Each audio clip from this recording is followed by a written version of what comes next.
today, what I'm proposing is that we complete our consideration of the issues papers on ED 77, and at that stage we won't actually do a page flip in terms of the additional material.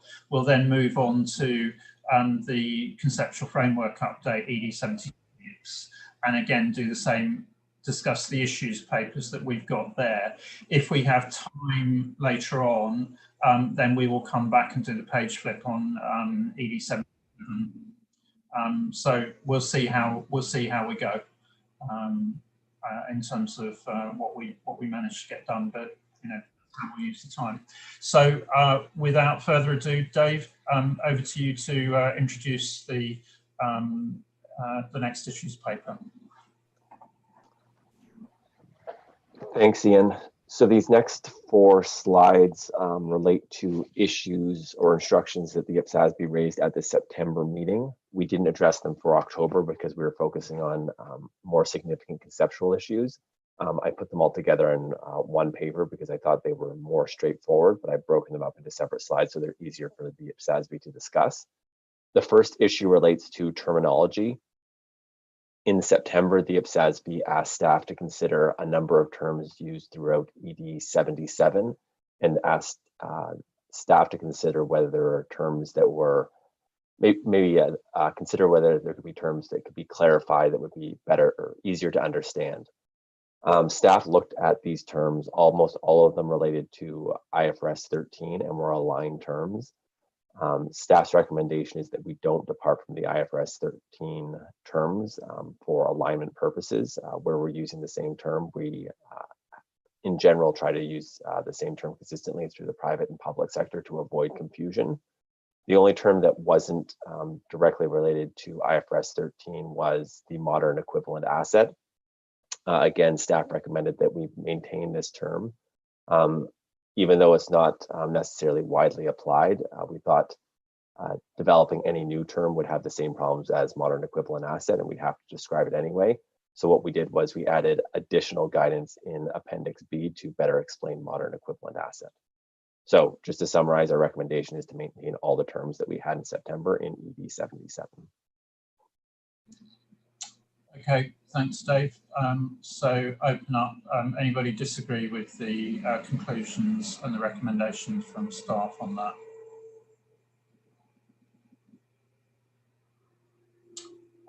Yeah, so I've got Camira and then Patricia.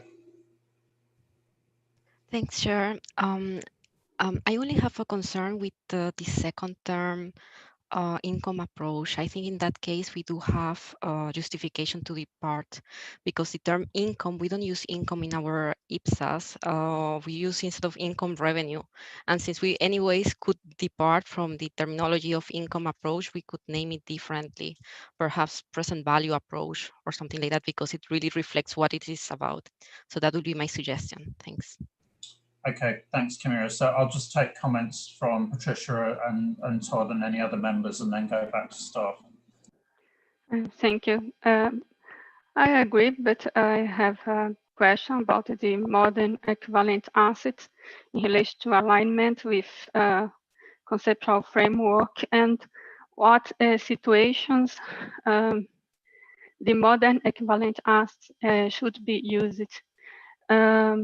Because the use of modern equivalent assets involve some assumptions to measure the potential surplus. And the assets is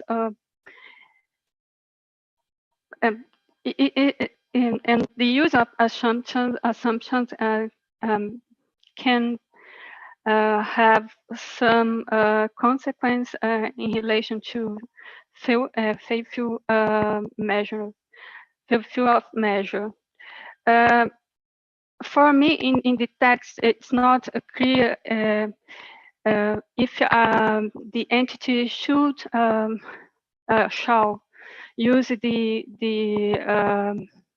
modern equivalent assets in every situation. The exception indicate in item B 12. I think it's not only this situation. Maybe it's not only the situation. In B12, requirements to replace an asset with what is essentially a replaced should not be the only situation.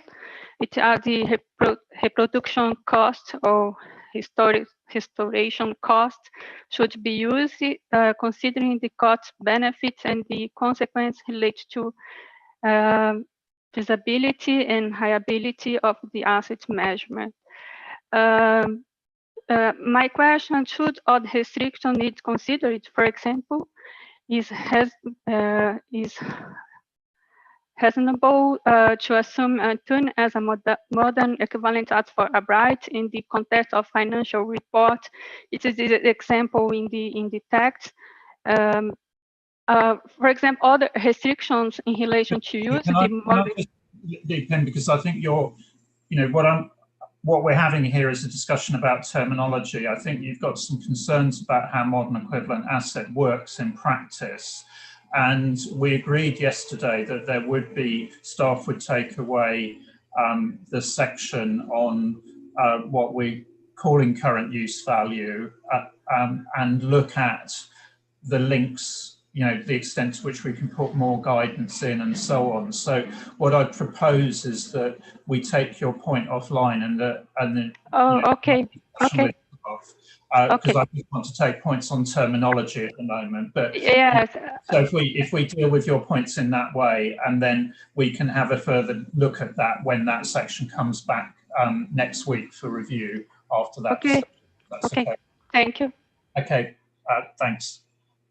So I've got Lucy and then Michelle. Yes, thank you, Chair. I noticed that there is a good discussion on modern equivalent assets in B8 to B13. But my question is, why are we limiting the types of obsolescence only to functional, physical, and economic obsolescence? There are other obsolescence which would really impact on the on modern that would allow us to choose an entity to choose a modern equivalent asset, like for instance technological obsolescence, where a component of an asset would become irreplaceable due to changes in technology over time. And also there could be some obsolescence because of because of legislation, like for instance, if there are prohibitive use of um, certain assets. So I suggest that we expound the discussion on the 8 to B13, so that it will consider all types of obsolescence of assets. Thank you, Chair. Thanks, Lucy. I would say the same as with Patricia's point. Can staff pick those questions up with you offline? Because what we're talking about here is terminology. I think actually those points on text can be dealt with as part of that review of that particular AG. So if we can do that, please. Michelle, are you on terminology? No, not on terminology. I might come later. Yeah, I think if you can, please, because what I want to do is just actually nail down the issues that staff has asked us for. On both the points that Lucy and Patricia have expressed, I think those are really about the application guidance that we've got in the appendix on current use value. So as I said, if both of those, if staff can work with both board members as we move towards the text that we'll look at for next time round to try and address those points. So I'm not seeing any other flags raised. So Dave, if you can come back on Camira's point about income versus revenue. So Camira, I will say this was the term that I struggled with the most, because I completely agree with your point. I don't think income approach, regardless in the public sector or the private sector, best describes discounting cash flows, whether they're inflows or outflows. So I guess I'd say where I suggest we go is what the members want to do. I recommended staying with alignment with IFRS 13, but I could see going the other way as well. I don't have any more information beyond that, but I agree with what you're saying. So can I just take a show of hands? Who would like to stay aligned with IFRS 13 and who would like staff to look at another term? So if we can just have a show of hands, who would like to stay aligned with IFRS 13?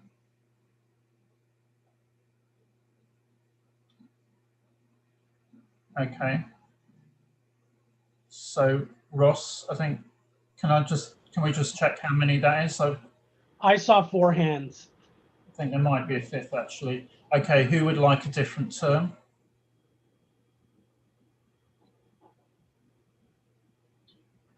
So I'm counting 7. I mean, I think we'll have to have a look at what the alternatives actually are, and we will have to land on something. So what I will do is I'll ask staff to give us, you know, 2 or 3 terms to vote on next time round. We'll take the one that has the majority support or the most support, and then we'll ask an SMC on this. Because I think we're just debating terms, and you know, frankly, I think we, you know, if we can't decide as a board, then we'll just need to go with the one that commands the most support, and then we'll ask a question about it. Okay, so moves on to the next topic, Dave.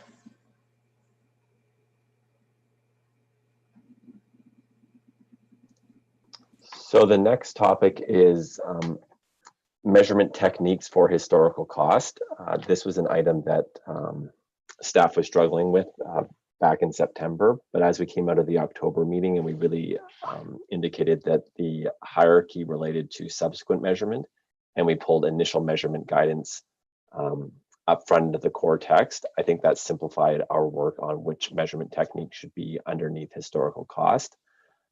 Because all the initial measurement guidance is consistent across all measurement bases. That means under historical cost, I don't think we need any measurement techniques, because historical cost on a gross basis just maintains the initial measurement, and it's updated for consumption of the assets of depreciation or impairment and those types of aspects.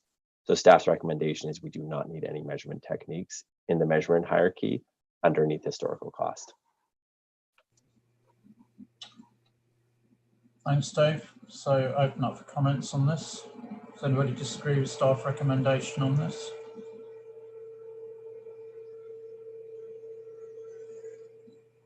Camira. Thanks, Chair. Well, I disagree with the staff recommendation because the historical cost measurement model, well, it's the most common used. And since we are proposing a hierarchy that will be used for the subsequent measurement, I think it's important to include at least one technique. And I remember from our last papers that we had, for instance, the amortized cost, and we just gave us a feedback like, okay, this is only focusing on financial instruments. What about another technique also for historical cost that also covers other types of assets and liabilities? Maybe we can refer something, the suggestion will be something referring to nominal value with depreciation or something like that, so that people know that after the initial recognition or then the subsequent measurement, they should take in consideration the nominal amount and then this depreciate it or amortize it according if it's a intangible or a tangible asset. So that would be the suggestion. Thanks. Okay, go to Todd next. Thanks, Ian. Just one thing that might be worth considering clarifying regarding this is deemed cost. And I think you would be using one of the measurement bases for deemed cost. So while I sort of agree with what's been recommended, I think it might be important to clarify that point around deemed cost, and it may be that it comes in under the historical cost commentary. Thanks, Todd. So I think on this one, probably Todd's suggestion will be the way forward, because there isn't a need to have a technique for the sake of having a technique. I think probably what's not clearly expressed at the moment is that having actually identified what happens on initial measurement, then essentially those are the techniques that are supporting the historical cost value going forward on subsequent measurements. So it's actually, I think, just clarifying that, and that you know, then those are subject to normal depreciation and impairment. So I think it's some communication on that, which I think my proposal, Dave, would be if you could just work with Camira offline to get that communication there. Because I don't think there's a different technique. It's actually being clear about just that's what we're saying. Okay. Thanks for that. So with that, we move on to the next topic, Dave.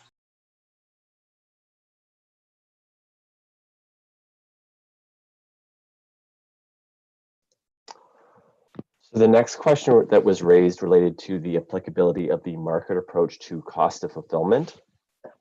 Staff did not include the market approach as part of the cost of fulfillment in September, and we still recommend that it not be included.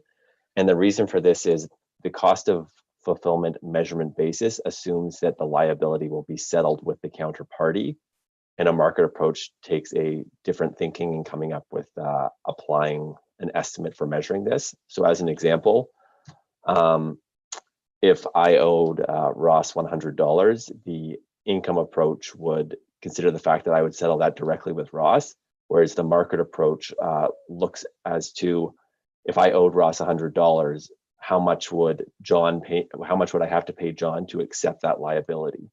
And because there's a different perspective on how the market approach and the income approach is used, we don't think the market approach is appropriate under cost of fulfillment that is looking directly at the example where I would owe Ross $100. Thanks, Dave. Okay. Anybody disagree with that conclusion? Yeah, Patricia, and then Todd, and then Mike. Thank you. The income approach is a measurement technique that converts future amounts to a single current amount. I think in some two situations, the approach can be not appropriate. And the first one, it's presented in D5, when an entity elects to fulfill its decommissioning liability using its own employees. I think it's difficult to use the income approach. Maybe the cost approach is most appropriate. And a second situation, I think about the arrangement between public entities.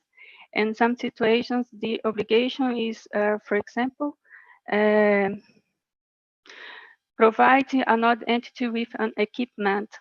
I think in this situation, the best measure is a market, is provided by the market approach and not income approach, because income approach is used when it's not possible to verify or to it's the market it's not possible to use the market information, because for using income approach, I need to it's a more complex and need to assume more assumptions, because this, I think, it's the for the fulfillment cost, it's not only income approach is used. Thank you. Thanks, Patricia. So I'll take comments from Todd and Mike and then go back to you, Dave. Thanks, Ian. Agree that the market approach generally isn't applicable to cost of fulfillment, but I did note that we were also talking there around risk premiums when we were talking about cost of fulfillment, and a risk premium is very much based on market participants. So you are bringing in that market aspect when you start talking about risk premium. Thanks, Todd. And I think this is the generic measurement technique versus the specific application. So, Dave, if you can have a think about how we address that, that particular issue. And I think, Mike, that was your concern as well. So I think with that we will need to clarify Todd's point through the discussion in the appropriate place, which probably goes more into the appendix rather than the generic guidance. Dave, do you want to comment back on the points that Patricia has raised? What I propose with Patricia is I think they're more technical points, and I'm setting up a call with her to deal with other points offline. So I propose we deal with those directly with Patricia first, and then I'll bring them back to the wider IPSASB.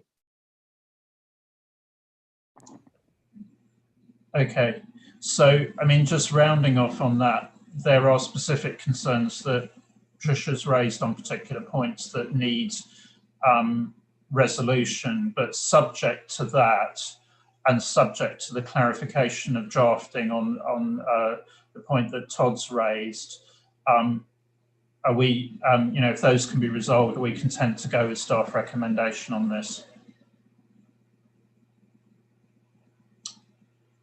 Okay, good, thanks. Move us on then, Dave.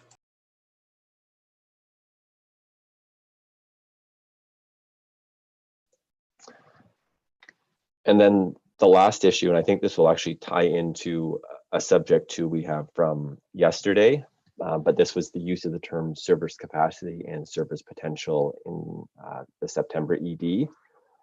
And just a reminder of the board discussion, a number of members indicated that either the terms had very similar meanings to them, so they were interchangeable, and they were asking whether there could be more clarity between the terms or whether we should move to one term.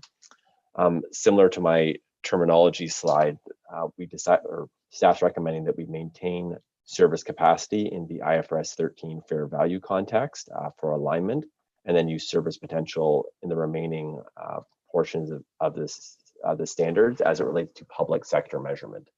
And to some extent, this goes back to, again, our yesterday discussion on as to what service potential is. So I will maintain the recommendation subject to clarification of service potential that will come next week.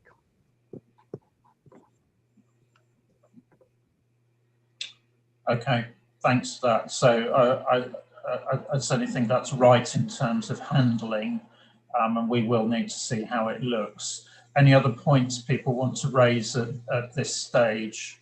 Yes, Mike and then Camira. Thanks, Chair. And Dave, I agree with what you're saying. I just wondered then, do we define the two terms and they then define differently, or would that be clear in some way?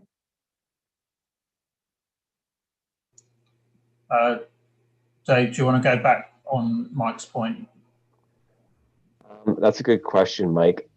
Right now, behind the scenes, we're discussing whether to define service potential. It is in the conceptual framework, and we're just behind the scenes deciding whether to bring that in. So I think the answer to that will decide whether we define service capacity as well. So right now I don't have an answer for you, but I will next week. Okay, thanks for that. Camira, to you.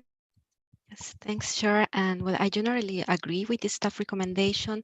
My only concern, and it's related to what we discussed yesterday, is in the definition of service potential, especially because I found also an inconsistency with the paragraph 7.25 of the conceptual framework, where we said that the service potential should be at least as great as the cost of purchase. So that means if we are focusing or interpreting service potential as its current use of the asset, then we are misleading there, or we are inconsistent with conceptual framework.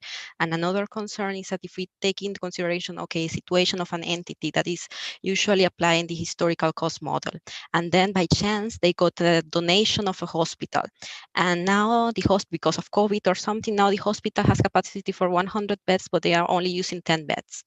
And then they say, well, let's use the fair value. But then they say, well, we cannot use the fair value because we are not giving the highest and best use to this hospital now. So then which alternative we have? We have the current service value. And they look at this and they say, well, then we should evaluate or assess this according to the 10 beds that we are using now. But similar to what Todd said yesterday, we cannot base the value of the asset according to the demand, because the demand is variable. Today we have 10 beds, maybe in 2 years we will have 100 beds. That means that in 2 years we need to again assess that asset according to the 100 beds. So that's why we should be careful there. And my suggestion will be for the definition of service potential to take as reference service capacity, but removing the part of highest and best use so that the preparers are more flexible. So that would be the suggestion. Thanks. Okay, so I think this comes back to the discussion that we're going to need. I think I would caution us, though, that we need to try and avoid getting too much into what will appear in valuation literature. So we need to identify the principles without getting into the detail here.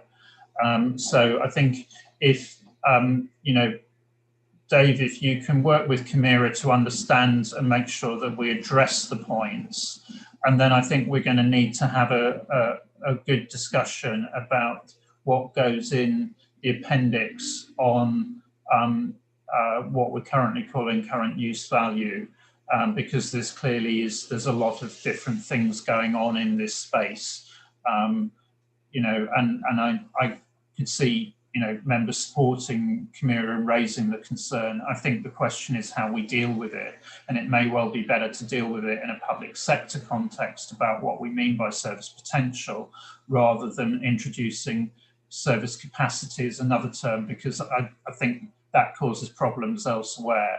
So, Dave, if you can work on the text, work with Camira, but I think service potential is probably what we're looking for here, but we need to actually understand how you deal with those the issues that Camira's raised. Okay, so we'll need to come back on that for next time round.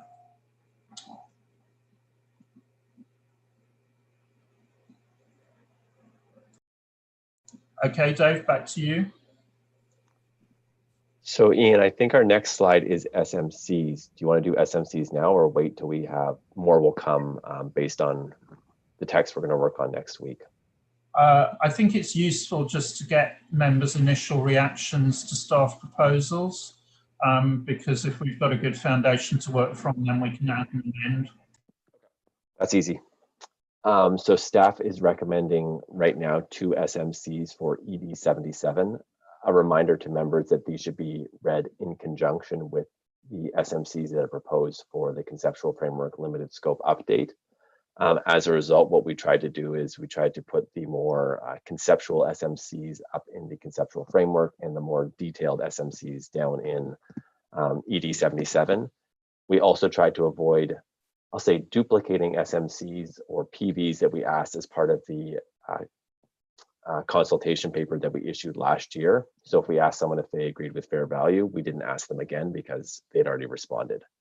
As a result, we have 2 SMCs that we're recommending, one on current service value, and the second one on whether disclosures should be, as we're proposing right now, spread out across the Ipsis so that disclosure requirements for measurements are in each individual Ipsis. Thanks, Dave. I think there's an overriding caveat that we agreed that in terms around the income approach and applicability to current use value. We're including it, but there is a difference of view between Todd and Lynn, and therefore we needed a specific matter for comment, and that would come here because we're talking about whether or not a measurement technique is appropriate or not. So we want to highlight that. So I think that needs to come in as a separate SMC in addition. But I'll open for comments, other comments on the SMCs that members have proposed, members want to discuss.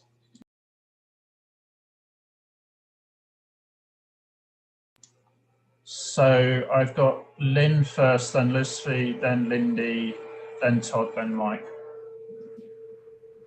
So I had two comments. The first was whether or not we ought to have an SMC about historic cost measurement techniques. We have debated a lot whether or not there are techniques in historic cost.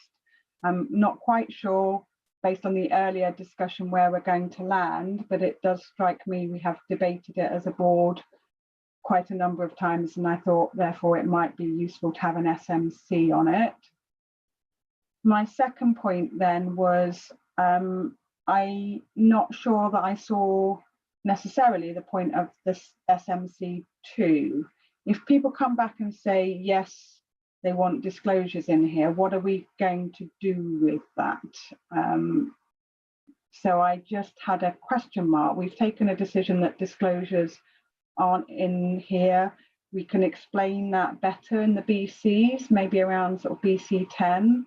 But I did wonder why we had this SMC2 and what are we going to do if they come back and say, yes, we want disclosures. I'm not sure what disclosures we would put in here. Thanks, Lynn. So I'll take comments from other members and then we'll come back on the list.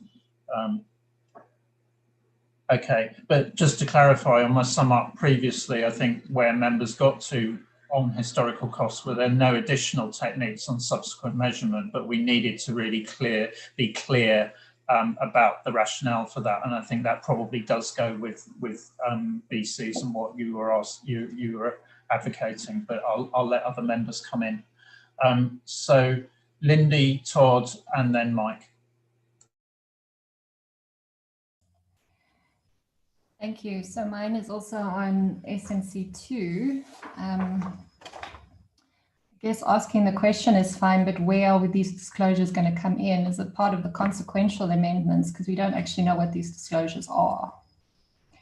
So it's just more around, well, what is the detail? What do we envisage these disclosures to be in the individual IPSASs? It's difficult to ask a question if we don't know what the detail is either. That's also linked to Lynn's comment. Thanks. Thanks, Lindy. So go to Todd, then Mike, then Lucy.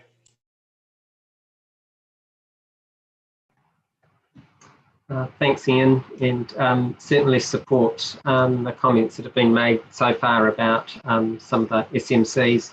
My point was perhaps a little bit more general, and in looking at the number of SMCs for ED77 and the number for ED76, it felt like we didn't have very many SMCs in ED77, and I'm not necessarily saying we need a whole lot more when you look across the two, but it did sort of raise for me that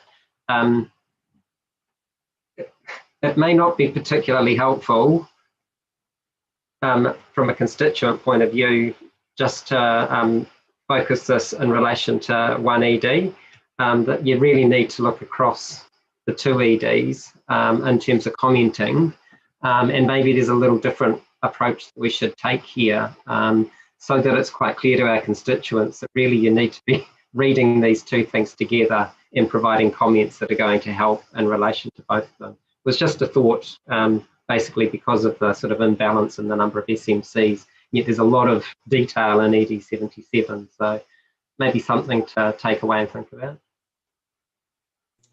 Thanks, Todd. I think that's a good point. And I'm getting thumbs up from members on that. So I think if we can think about how we handle that, it may be there's a need for a strong cross-reference, or it may be that we need to repeat, I don't know, but let's have a look at the merits on both of those. Mike. Yeah, thanks, Chair. And I was going to say the same thing as Todd. When I read it, this is a pretty groundbreaking piece of work, and we've only got 2 SMCs, and I agree with Lynn. I'm not sure that either of them are all that helpful, although I agree that we should put something in there about the income approach that you've already just suggested. So maybe it's an SMC around fulfillment, we only use cost, or have we got it right around restrictions? I don't want to open the Pandora's box, because the more you ask, the more you'll get. But it just seemed like we're assuming everything we've done is perfect and there's nothing to be questioned. It just didn't sound right to me. Thanks, Mike. Go to Lucy and then back to Dave. Yes, thank you, Chair. I have the same comment actually on SMC2, as mentioned by Lynn and Lindy. And then the other SMC that I think should be included is that following our discussion last night or yesterday on the current service value, or if we choose current use value, I think we should get the comments of our constituents, whether they agree on the definition of current service value or current use value, whichever term we use. Thank you, Chair. Thank you, Lucy. So, I mean, reflecting on what members have said, probably what we do need to do is take a stand back here and say, what are the key features of this? Because I think, as Mike has quite rightly pointed out, it is an important new piece of work for us. And, you know, probably one thing we do need to consider is actually, are we going to duplicate what we got first time round? Because remember, we had the illustrative exposure draft. Now, it may be that actually it's appropriate to bring forward 1 or 2 of the questions that were asked there, or make variants on them, because if I think about where the material has actually come from, what we've done is to bring stuff together. Now, we're not questioning that, we've got good support for that, but there is a question about how we've brought over the material on historical cost. We're providing new material on current service value, or current use value, or whatever we call it, and we'll land that at the next session. You know, so that's new material. We've brought in the IFRS 13 material. So it may be that actually in thinking about how we frame this, actually, we perhaps need SMCs that focus on the different specific aspects. And then I think there are the specifics that that Lynn's brought in, for example, on, you know, on subsequent measurement. You know, there aren't additional techniques proposed, you know, because of what's there for initial measurement. And so, do you agree with that? And similarly, then we've got the applicability of the income approach specifically on current use value. So perhaps that's the instruction to staff, to have a think about those specifics of the various different pieces of guidance. And, you know, similarly, we may want to ask an SMC on the approach we've taken on initial and subsequent measurement. Dave, responding to that, how, you know, does that make sense to you? Additional thoughts from you, from a staff point of view? I don't have anything to add to what you said, Ian. I agree. I think it's a good approach. I'll make one comment, and it hit me as soon as Lynn made this comment, and then other members echoed on disclosures, just so you understand the process. In February, as part of the consequential amendments, we will include disclosure requirements that will be pushed down to all the other Ipsis. And I guess the point we're trying to get the staff's question is, I think in a lot of cases, it'll be repetitive throughout Ipsis. So there'll be the same fair value disclosures for Ipsis 17 as Ipsis 41, for example. And the question we're really trying to get at is the duplication okay, or do you want it all in one standard? So you will see all that, and that is coming in February. Thanks for that clarification, Dave. Todd, you want to come back on that? Yeah, I was just on the SMC2 with the disclosures. It might be the way that the question is asked, and if we do want to have some question there, perhaps it is around, you know, the IPSASB has decided that disclosures will be in the separate IPSAS standards, but maybe the question to constituents is, are there any generic disclosures that should be required regardless of, you know, what you're measuring, what the asset or liability, you know, so it's more about something generic that perhaps we haven't thought about, because if there is something generic, maybe it is something that you could put in the ED measurement or the standard on measurement, because it is a disclosure that you need across the board. So I think, you know, if we do want to have some sort of question, then it would be more around that from my perspective. Thanks, Todd. Then. Thanks. Yeah, and I guess linked to that is where would they be most helpful? Because you don't want to leave our users having to dip into half a dozen standards just to get the right disclosure requirements for one particular asset, for example. So where might they find it most useful? Just building on what you were saying, Ian, I think what we're really saying is SMC1 needs breaking down more, because one thing that did occur to me was we've had this whole discussion about service capacity and service potential. We might want to include that part in SMC as well. So you might want to be asking, do you agree with the development of a current use value for the public sector? Yes or no? Do you agree that we've got the definition right? Do you agree that how we're proposing to apply that definition in certain scenarios is right? So actually, you need to break down SMC1. I just think it's too general and too high level at the moment.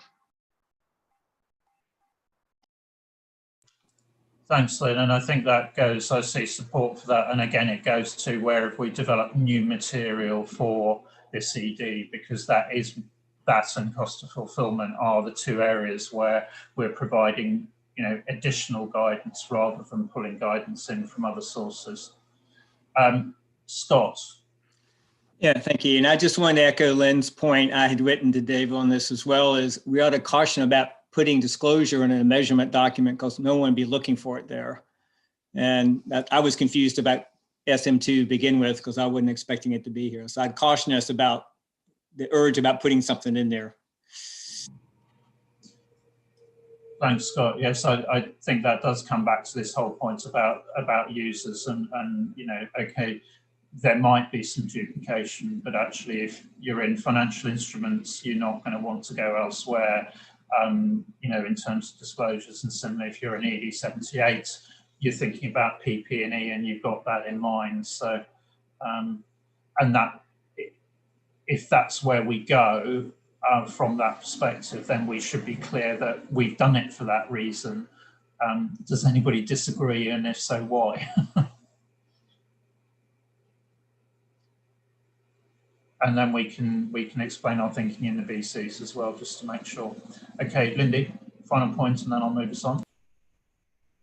Yeah, I'll be brief. I mean, I think there are fair value disclosures which we're going to place, but we haven't discussed what specific disclosures we want on current service value or whatever we call it. So maybe there's questions on that. Because I don't know would it be different to what we have currently? Well, that's in IFRS, or would there be specific relating to this model or fulfillment value, which is quite different? Thank you. Thanks, Lindy. Dave, do you want to respond on that or take that one away? Take that one away. I think it'll come back in February. We haven't done a full analysis of what disclosures we think we need for current service value right now. Okay.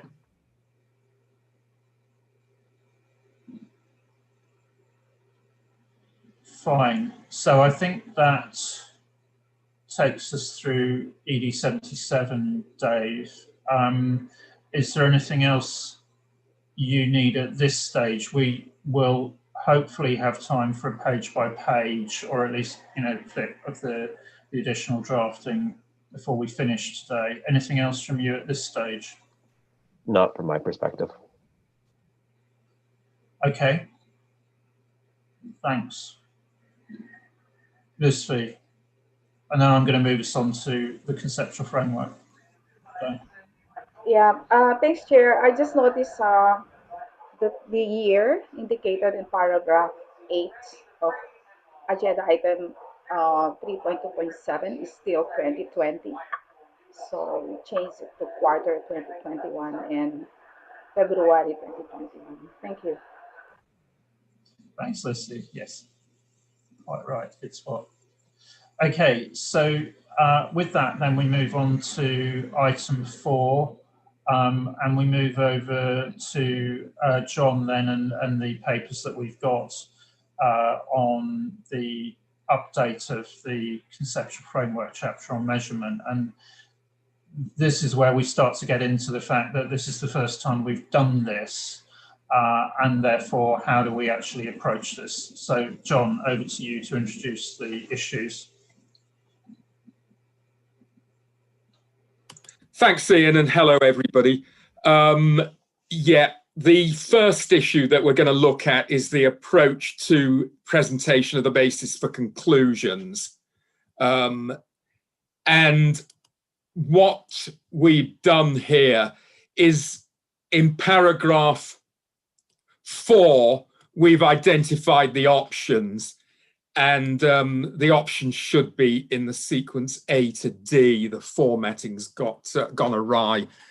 They're showing B to E, but they should be A to E. So there are 4 options which are identified there.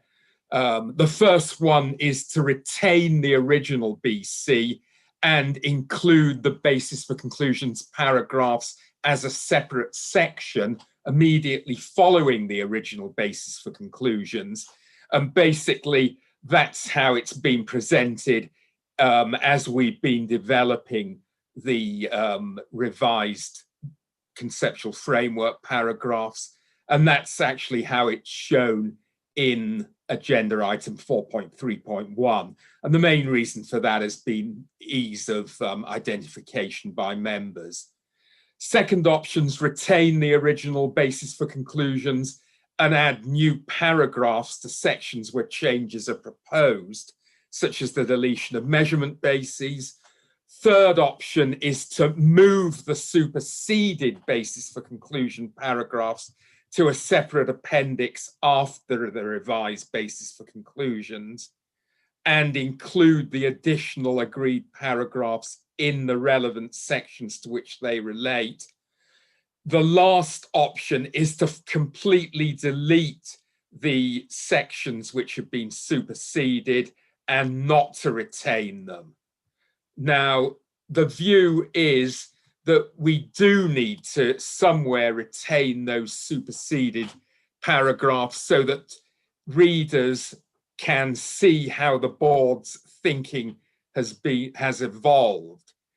So the proposal is in line with the third of those options, option C, that we retain the original paragraphs, but we move them, the superseded paragraphs, we move those superseded paragraphs to a separate appendix, and that we add the additional BC paragraphs to the sections to which they relate. And the appendix tries to indicate how that would be done. Okay, so that is the recommendation of board sponsor and staff. Integrate the new paragraphs into existing sections and move the superseded paragraphs to a separate section.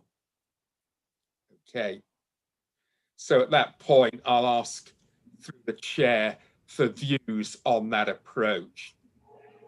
Okay, thanks, John. And as I said, we've got options on this. Probably the lens we need to put on this is when we have an updated chapter, what makes most sense for users at that stage, and remembering that users will be, it's mainly a board document, but it is also used externally by people. So we need to bear in mind that perspective. Open up for comments.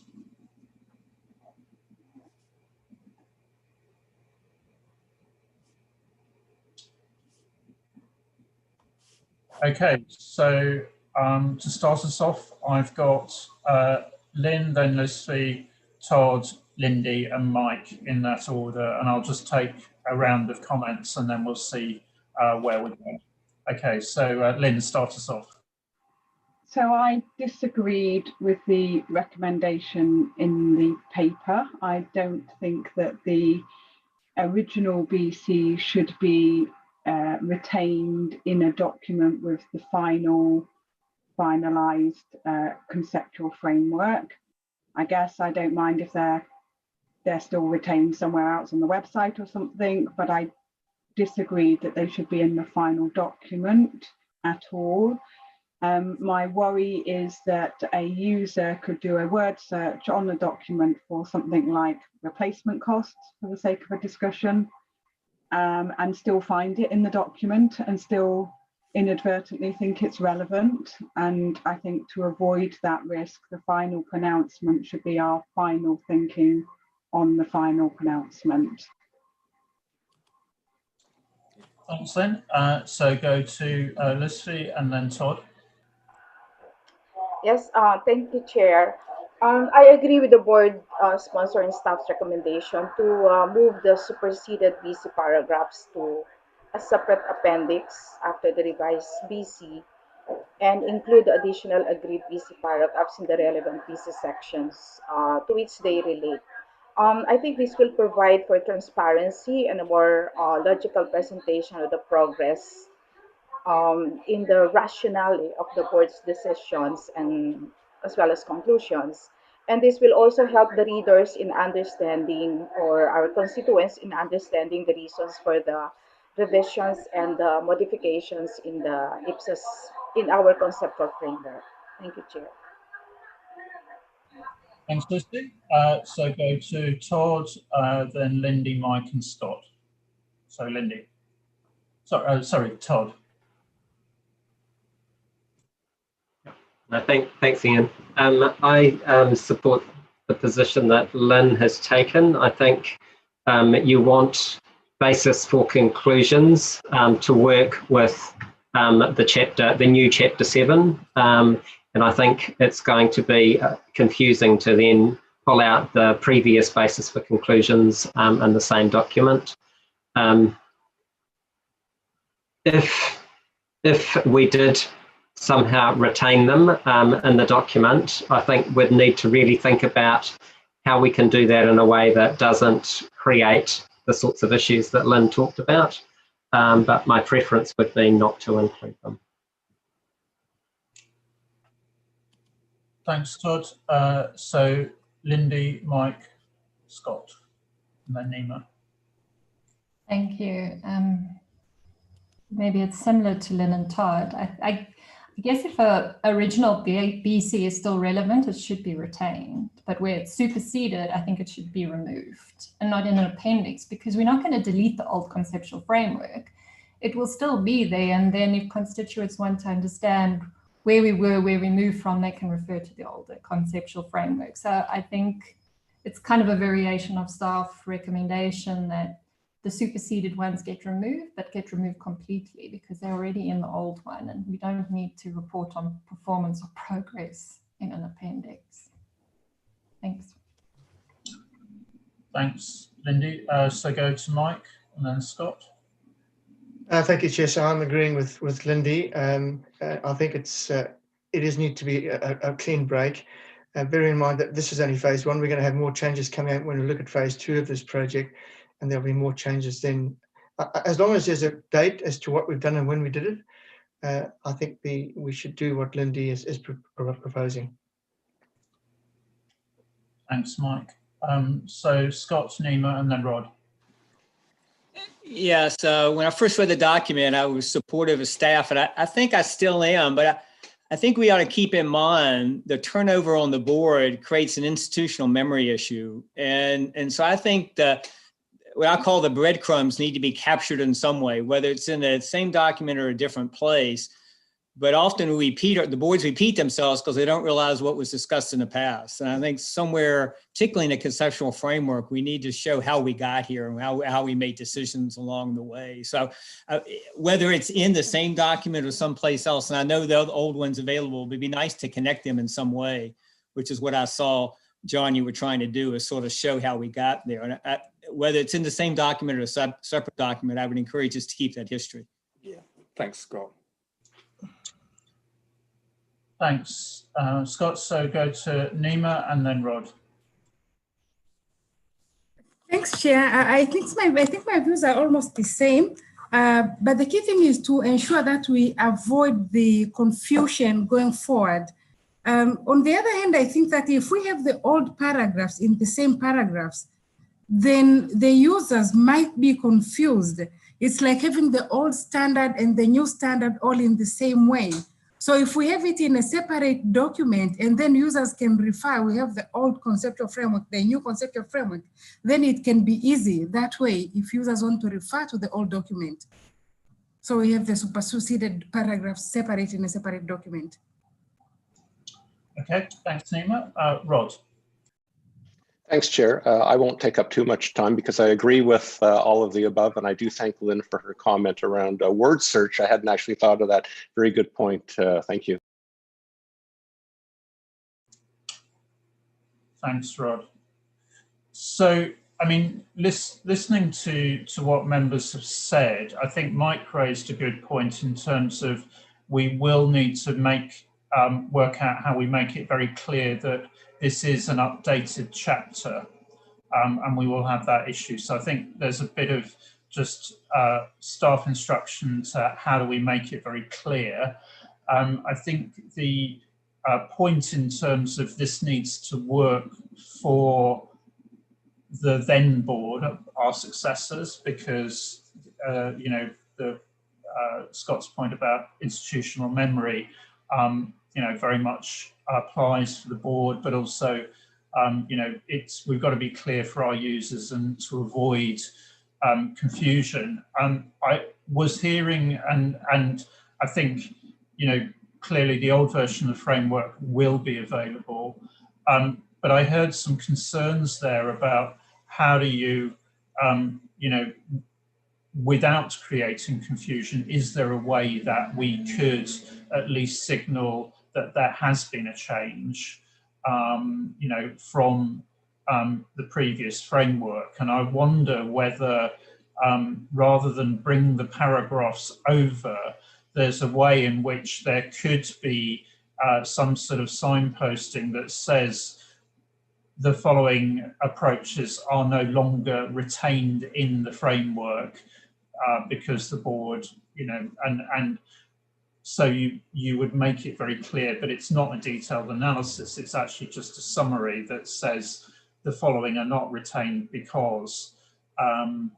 Now, whether that risks confusion, I think we need to have some further thinking from staff, but it's certainly, I think the sense there was that it isn't, there wasn't general support for exactly the recommendation that was being put. The lens needs to be on the users of the updated version. Ross, I wonder if I could go to you and just, you know, a bit of precedent in terms of how we've dealt with this with standards. Well, I think in terms of the BCs, I think there's probably not a set way to deal with it. I think it's all about capturing the board's thinking for the revised framework and how the best way to bring in the previous thinking that exists in the framework now. So I think the options that are laid out in the paper are variations of those, and there's probably more variations. I think what I was hearing is we're going to need some way to link to the original thinking. Well, that framework will continue to exist. You could make reference to the original framework in the BCs for the thinking on the board at that point in time, but then have, to Lynn's point, the current board's thinking on the decisions in the revised chapter so that it reads and is coherent with what's there and not confusing. And personally, I think that might be the simplest option when you're trying to weave things through. And I think Lindy's point was a good one as well. There will be some thinking from the original framework that's retained, and we'll need to update those BCs to appropriately reflect the current thinking on those in there. So again, it reads coherently. So I don't think it's a complete loss of the earlier thinking of the board. It's giving it the context of the current thinking.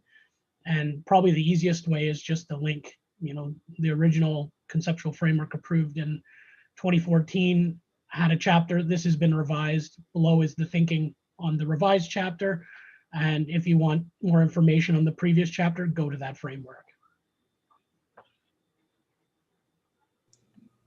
Thanks, Russ. So I saw some nods on that, but clearly members want to come back on that. So I just want to have another round of comments to make sure we are clear about what we're doing.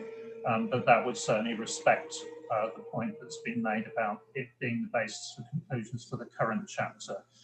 So go Lindy, Mike, and then Adrienne. So thank you. I mean, I guess just to add and to summarize, so I do think we would have to look at the flow and make sure it still works, even if we retain the original ones.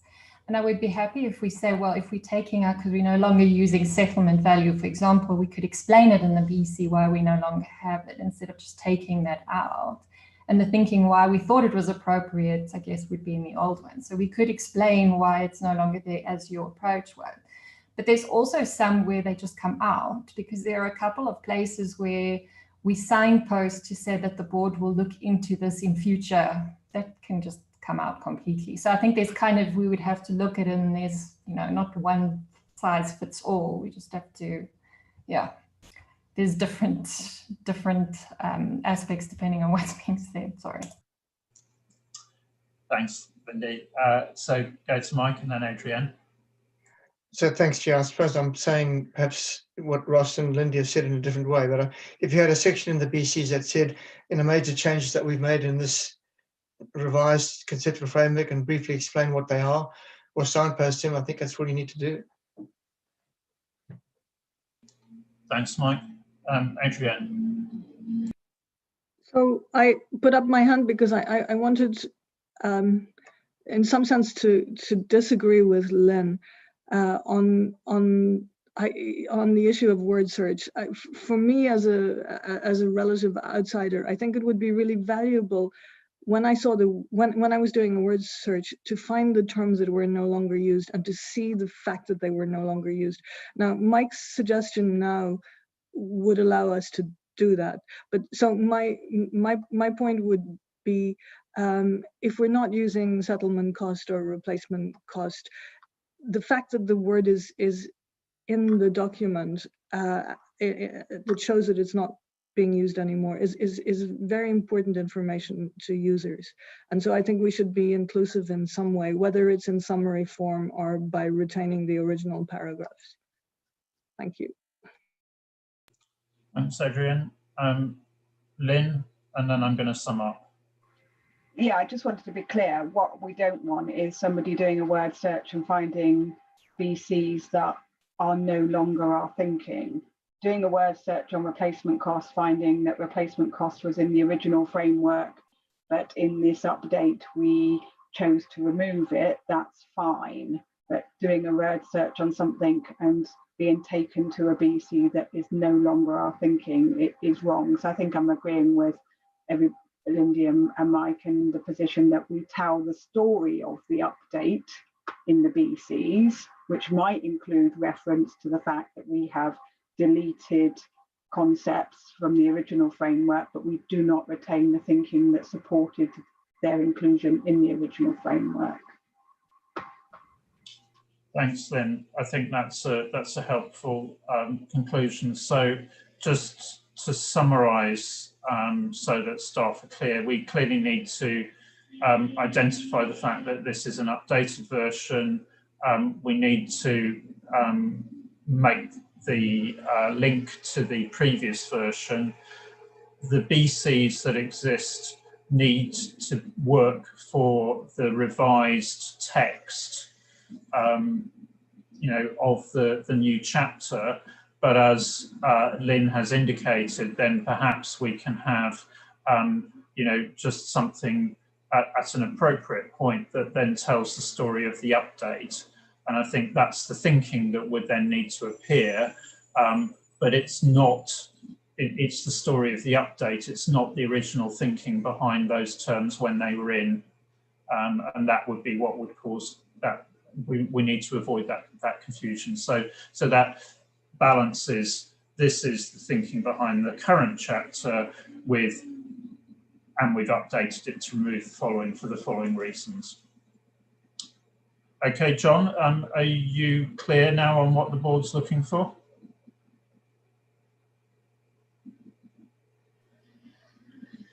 Largely, but not fully. I mean, presumably we're saying that where, for example, we've got market value, well, let's take replacement cost, we would remove the sections which are justifying replacement cost and simply make a statement that the original framework included replacement cost. As part of the update, this has been deleted, and then we would introduce paragraphs on current use value or whatever we call it. Yeah, I mean, I think positioning is something that we'll need to see how it works, and that may vary between topics. As Lindy said, there probably isn't a one-size-fits-all, but I think the approach you've outlined is the correct one. We'll then need to see what it looks like when we see it back. Yeah, okay. Yeah, I think that I'm reasonably clear on that. Yeah. I mean, I think there still is an issue as to what we do with the superseded paragraphs. Do we retain them somewhere, or do we just make a statement that anybody who wants to see the original justification can look at the original framework? I think we're in the latter camp, John. I think we're clearly saying people, need to be aware this is the current version of the framework. They need to see where the original version is available. And it's the thinking about why we've deleted material that was in the original, or we've repurposed it depending on the exact. Yeah. Because I mean, there is a further issue that if we keep if we retain access to the original 2014 framework on the website, then that runs the risk really that Lynn's identified, that people are going to go to a document which is superseded. So we probably need some very strong signposts on the website that the framework has been superseded. The 2014 framework has been superseded. Yeah, I think that's certainly receiving support. We do need to be clear, and I think we leave that for staff to have a look at precedents. For example, ISB updated certain chapters in its framework, so how has it gone about that? Have we, so there's ways through on that, I think. Yeah. I don't think the ISB, and I could be wrong here, the ISB actually make the pre-2018 framework available. If you want the framework, the one you get is the one which was approved. Well, let's have a look at the options. We're not going to resolve that now, but I think the board's clear about the direction on the basis for conclusions in the updated chapter. Yeah. Thomas, final word, then I'm going to move us on to the next topic. Yeah, thanks, Ian. I will be brief. I'm just supporting kind of the decision and the discussion result, which was just made by the board. I think looking backwards to the discussion which we had in the CAG in December 2019, I think this is connecting somehow to the project drivers, which were discussed at the beginning of the project. And therefore, I think that would be very helpful constituents to understand why the changes have been made and what exactly has been changed. The second aspect is just looking from an outside perspective, and we know, Ian, from kind of our work at the IPSASB working group, that outside constituents are very carefully looking at evolutions of frameworks, especially conceptual frameworks, and they want just to understand why has a change been made. They don't want to kind of see what has been in the past, because they know that anyway. They need to understand why has there been a change, and should that change be reflected in their conceptual framework as well. Thanks, Thomas, for those useful reminders. And I think that, as you say, reinforces where we've got to on this one. But it did seem like it was useful to have this discussion as a board to make sure we had a shared view, and John could then action that. Okay, that's good. So thanks very much for that discussion, everyone. So then if we move on to the next item, communicating the board decision on net selling price. John, back to you.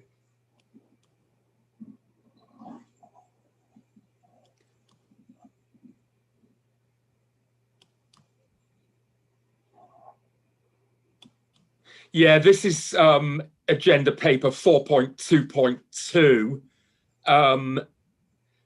And the recommendation is, as on the slide, that the board adopt a section of the basis for conclusions on net selling price. That's in the paragraphs indicated. And that in addition to the basis for conclusions, we actually communicate the reasons in the at-a-glance summary for ED 76. And the at-a-glance, as Dave's previously indicated, is the proposal is that there be a joint at-a-glance for ED 76 and ED 77. And that's to ensure that, that respondents read both documents together, informing conclusions on the board's proposal. The basis for conclusion chapter do indicate that the board considered net selling price in the context of ED 79, which is, you'll recall, the exposure draft which was approved in June on non-current assets held for sale and discontinued operations. And that's indicated in paragraph 4 of the paper. And just to remind you that ED 79 is going to be issued along with the other EDs on measurement, including ED 76 and ED 77. The conclusion, anyway, of the basis for conclusions is that whilst acknowledging the rationale for an entity-specific current value, the board decided that largely for accountability reasons, net selling price should not be included as an option, as an alternative to fair value less cost to sell in the determination of recoverability in ED 79, and that accountability was better served by using fair value less cost to sell. So at that point, I'll go back to the board through the chair. Thanks, John. So anybody disagree with that approach?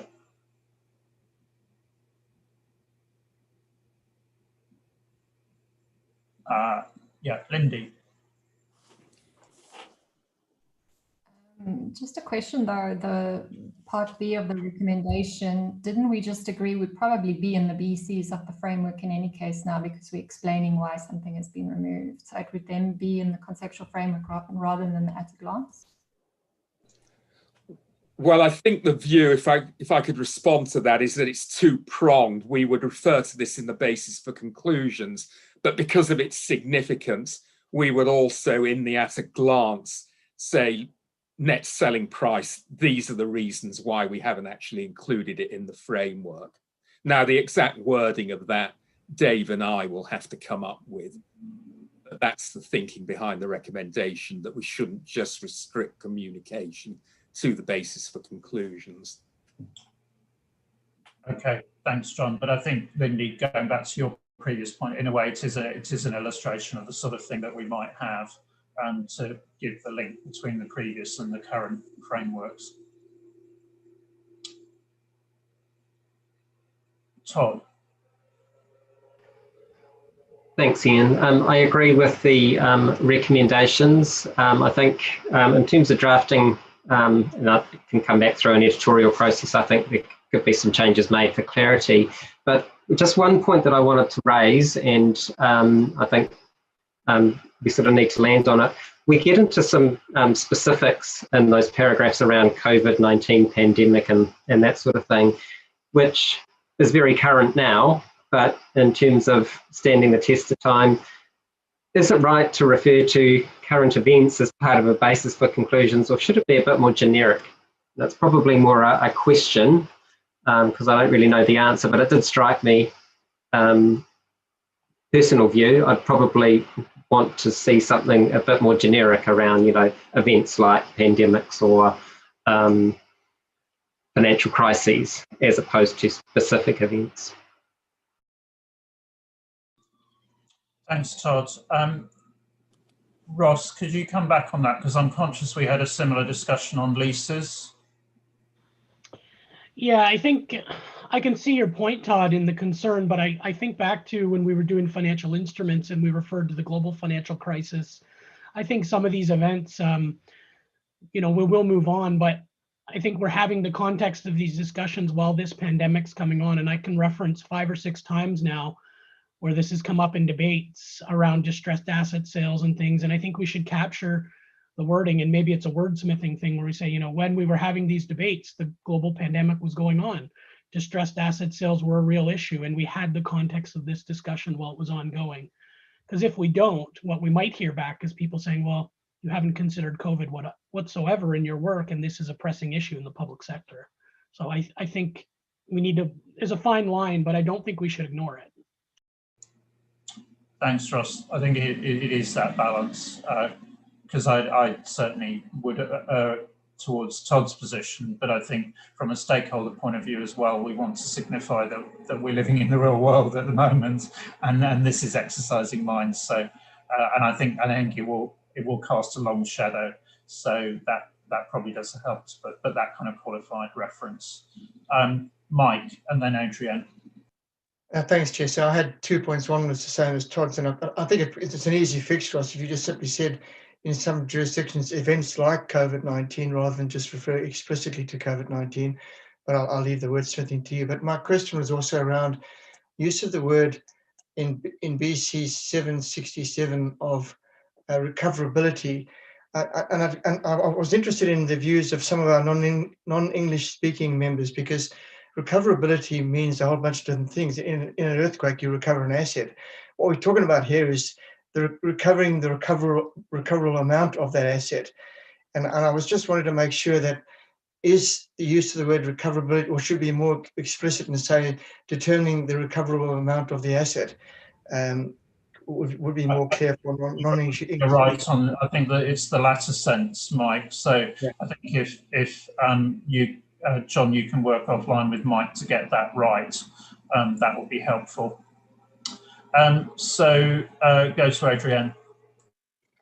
I put up my hand to support Todd because even though I was the one who raised the issue of COVID-19, I think the point is not only COVID, it's the point of whether we're dealing adequately with, in some sense, a situation of systemic distressed assets, as opposed to the normal situation of just dealing with one non-current asset. But I think Mike, as usual, suggested the best way forward, which is to refer to COVID-19, but to say and situations like that, so it stands the test of time. But I do think, I guess my main point is the situation I'm envisaging, which is post-COVID, is a sort of a systemically distressed world market, which is different than saying I can identify one asset that's non-current and needs to be dealt with as distressed. And I think we need to confront this situation and address it, whether it's for COVID or more generally. And I have a preference for making it more general, as well as perhaps referring to COVID, situations like COVID. Thank you. Okay. Thanks, Adrienne. I think we've got a sort of sense as to how we draft our way forward on it. And you're right, there are more general issues involved. Mike, final Yeah, word. I thought I would just mention, Ian, we didn't we used the words reference to COVID in ED 75. Ross reminded me, because that was an alignment project, and we wanted to make sure we used the same words as the IFRS standard. Yeah, we'll have to check on that and come back how we've picked it up consistently across ED 75 and this ED, but I do think we've referenced it. Yeah, so I think we have a way forward, which is situations like, and you know, I think we can find that sense going forwards.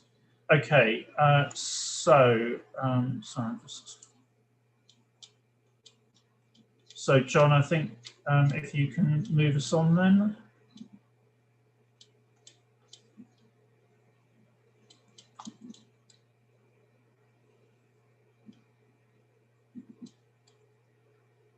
Are we using the next item then as the intro to the page turn? No, yeah, we're going to skip agenda item 4.2.3.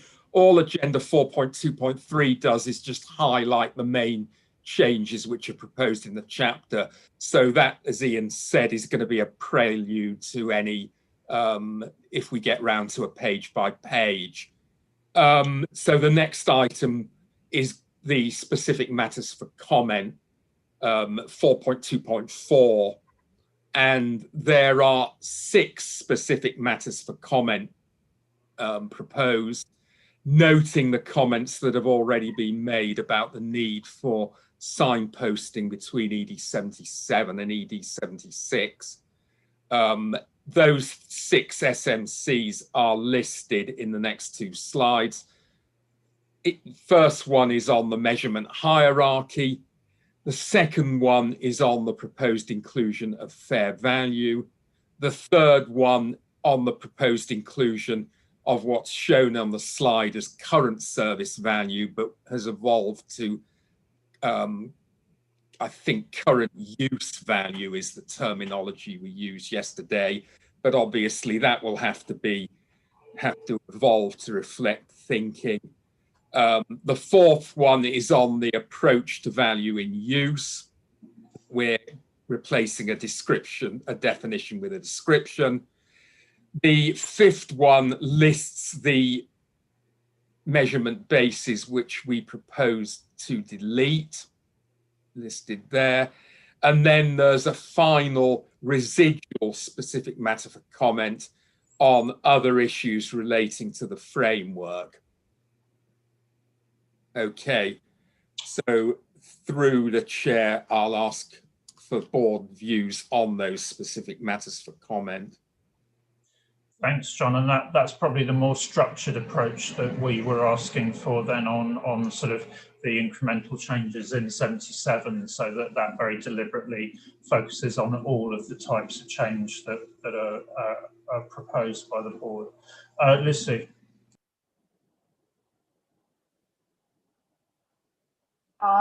Thank you, Chair. I have comments on the 3 SMCs. First is on SMC number 2.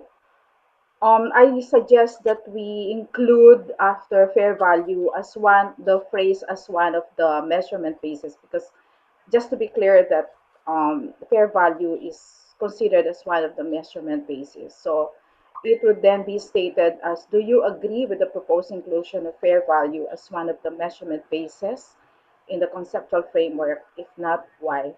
For SMC number 3, similar to number 2, just include the phrase as one of the measurement bases after current service value, or if we use current use value, whatever terminology we will agree on.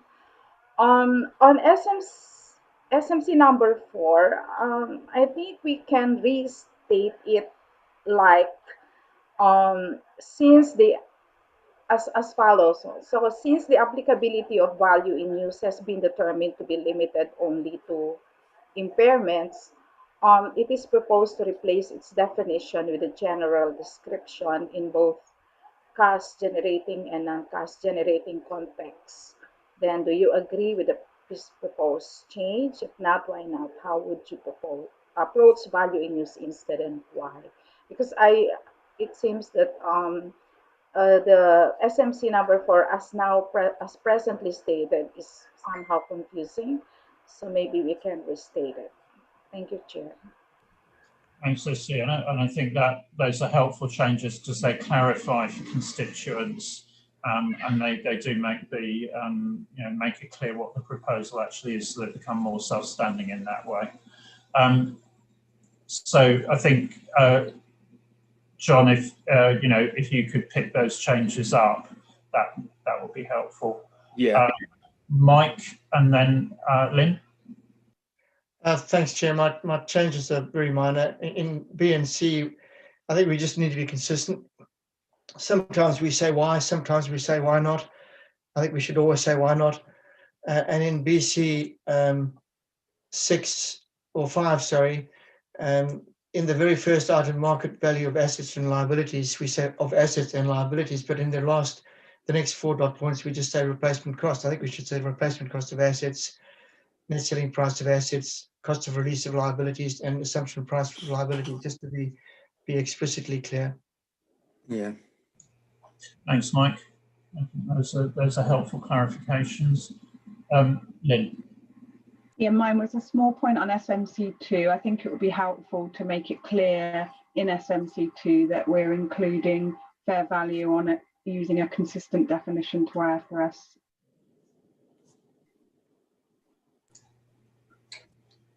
Thanks, then. Scott. Yes, thank you, Ian. This is actually an email exchange John and I had back on SMC the last one, number 6. Yeah. This is a limited scope document. You're asking respondents about the entire conceptual framework. Just be careful what you ask for. And I think we just ought to be conscious about this question, because this is a limited scope update. It wasn't the entire concept. And so we always want feedback. I totally understand that, but just be careful putting it here. What are we going to do with it when we get it back? Yeah. Yeah, thanks, Scott, for that. And I saw thumbs up from a number of members. We do need to contain it in that way to, are there any issues in relation to the way in which this chapter has been updated that you would like to raise? Okay, good. So I think with that, we take a break. I think we've made good progress so far. What we will do when we come back then is then move on to the walking through the sections in the updated ED 77. So I think given that we've made good progress so far this morning, we are, by my reckoning, at 26 past the hour, so back at 40, please. So you've got a few extra minutes there. And David will keep time as ever. Thanks, everyone.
Yeah, so 17th.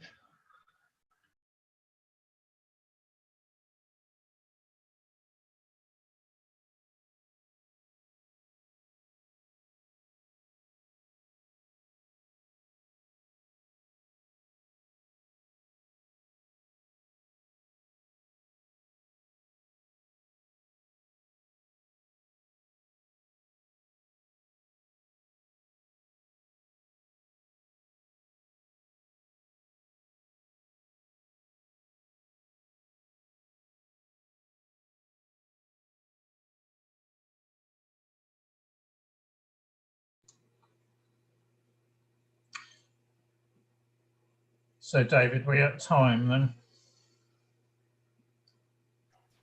Oh yes, Rod heard the bell around the world apparently, so. Okay, I think most people are back. So what we want to do now is then move back to item 3 and look at the changes that staff have made since September. So we're not going to look at all the material, and in particular we will not look at the appendix on what's in there is called current service value. We will come back and have a look at that because I think that's the focus of quite a few changes as a result of our debates yesterday and today. Dave, can you just remind us in terms of where we are on this document and the focus here? So as Ian, you just mentioned, I'll go through each section independently, but the most changes were to the current service value appendix. In the core text, we did clarify the initial measurement guidance based on comments provided by the IPSASB at the October meeting, so we can go through those. Historical cost was updated to remove the initial measurement guidance and bring it up to the core text. As I mentioned, current service costs, which is Appendix B, there were significant changes there. We won't go through that now because there's still more changes to come. Fair value, that's Appendix C, there were minimal changes. The biggest change here was in the September version of this ED, we'd pulled out all the present value guidance and moved it to the implementation guidance section because we thought it was more generic across multiple measurement bases. A few members indicated that that wasn't appropriate because it's authoritative guidance in the IASB literature, and they were concerned about moving authoritative text to non-authoritative text. So we brought it back up into the AGs where it's now authoritative again and referenced it from other AGs as necessary. Cost of fulfillment, there's been no significant changes. Value and use, old Appendix F has been deleted based on the agenda item that we went through yesterday. And then basis for conclusion have been updated for discussions that the IPSASB had in September and October. So Ian, should we start with the core text? Do you want me to lead this or do you want to lead this? Yeah, I think that's right. Just to say, if members have specific, any particular drafting changes that, they've identified, please pass those through to staff offline, but do that quickly so that they can incorporate those into the next version of the document that we will see. So we're looking at really, questions and concerns around the changes that staff have made since last time. Mike. Chair, I just want to clarify with Dave, where am I in the document, Dave? In agenda item 3, you were on, I was just on page 33 of 188. Okay. That just outlines the changes, but we'll start on page 1 of the ED, which is page 35 of 188 of agenda item 3.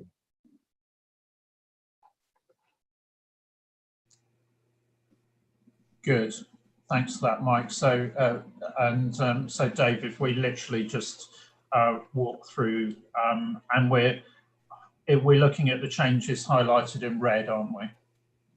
Correct. Okay. So the first change is in paragraph 4.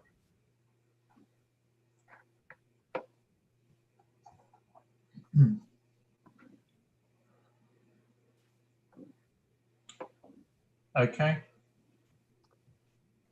The next significant change.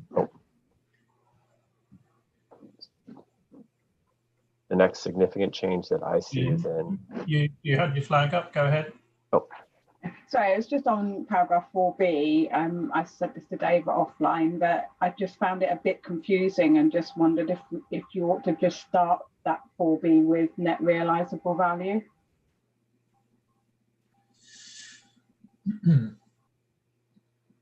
Thanks, Lynn. Yes, I stumbled over that a bit. So if you can work with Dave just on fixing drafting on that. Okay, so Dave, move us on then.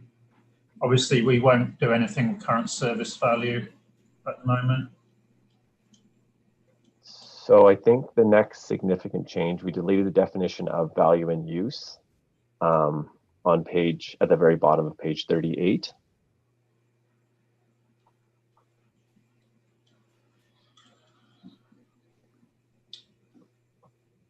Mike.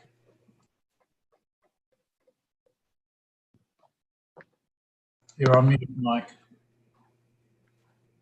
I just want to make sure we make the changes everywhere that we've discussed the other day. So where we define the cost approach, we still refer to replace the service of an asset.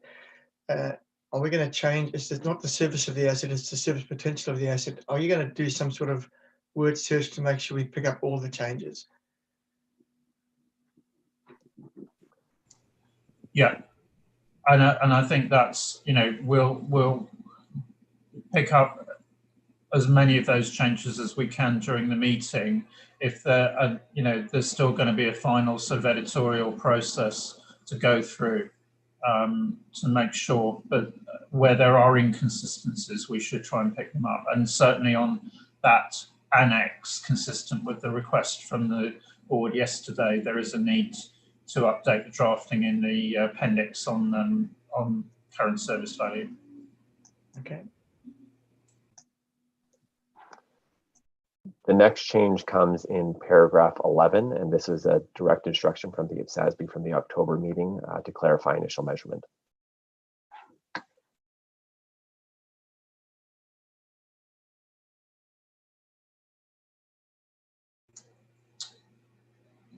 Okay, Patricia. Thank you. My suggestion is to indicate examples such as fair value and cost.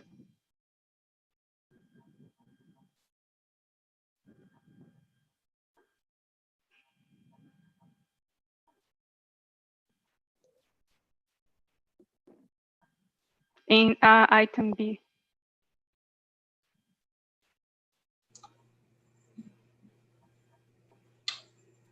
Thanks for that suggestion, Patricia. So, Dave, if you can have a look at that. I'm just concerned about whether that's the right place or whether there's somewhere else that it needs to be. But I understand what you're trying to do. So, you know, prima facie, yes, we'll take that on board. But Dave, if you can just work with Patricia to get that right.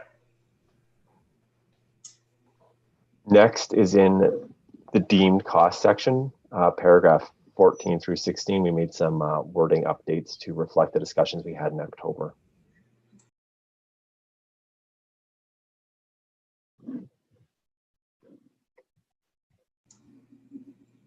Okay, move us on. Next is paragraph 18. This is shaded in gray, so this was just a paragraph that was moved on transaction costs. It's not new, it's just moved in the ordering. Paragraph 19 is an instruction from the IPSASB on transactions that incur in stages, and it came from the October meeting.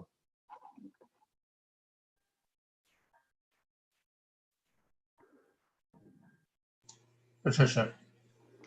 Yes, thank you.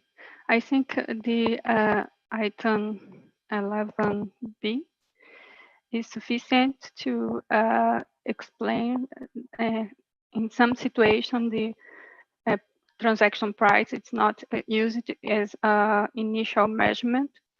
And my suggestion is delete the item 18 or make change to include the cost, consumption of assets, because consumption of assets is different of expenditures. I think my suggestion is to delete 18, because in 11b we are considered that the otherwise are fair value or cost, because this, I think, it's not necessary. It's unnecessary to paragraph 18. But if the decision is to maintain, I think it's necessary to change, because expenditure is different of cost, and the consumption of assets. And then I think it's needed to include the consumption of assets too.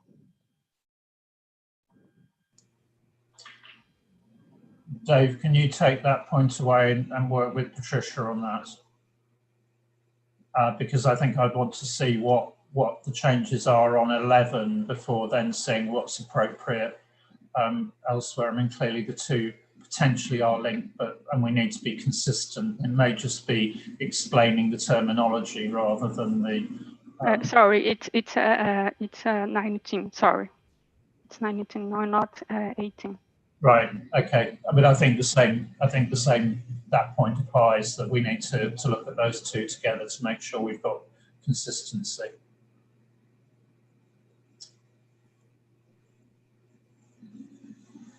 Okay.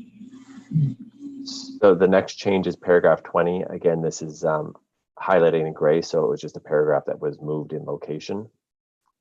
The next substantive change is paragraph 21, and this was to update guidance on subsequent measurement to reflect October instructions. Thanks. Todd?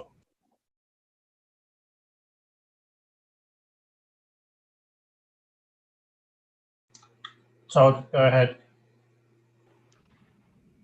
Thanks, Ian. Just one comment on paragraph 20. I just wondered why it was limited to liability. So you get deferred payments or dealing with time value of money with assets as well as liabilities. So it just struck me in reading it that we hadn't dealt with the asset side there. Dave, back on that. I'll take that away. My initial reaction is it should be assets and liabilities. I'll take another read at it and just make sure it should be both, and I'll make the change if it should be. Okay, thanks for that. So move us on.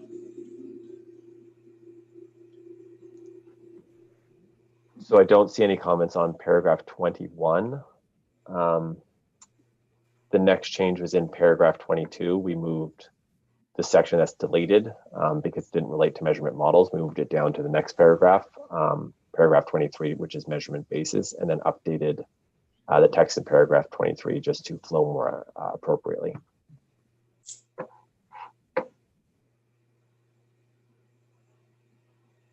Okay, not seeing any flags, so move us on. I'm just scrolling down. The next few changes relate to just terminology and general edits. The next big change is, and I don't have paragraph references, but it's just before paragraph 37 on page 45. We deleted the value in use section.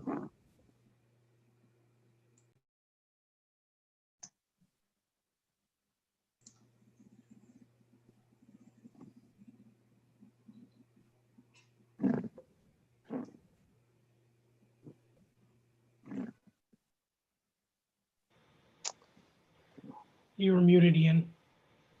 Mike? Thanks, Chair. Dave, I had a question on paragraph 26.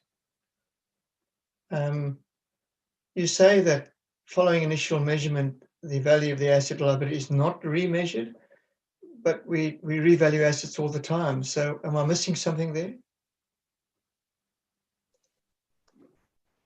So this is specific to historical costs. So I think the point we're trying to make here is that we initially measured historical costs, and then subsequently you might recognize consumption through depreciation or impairment if the value of the asset changes, but you're not revaluing using historical costs.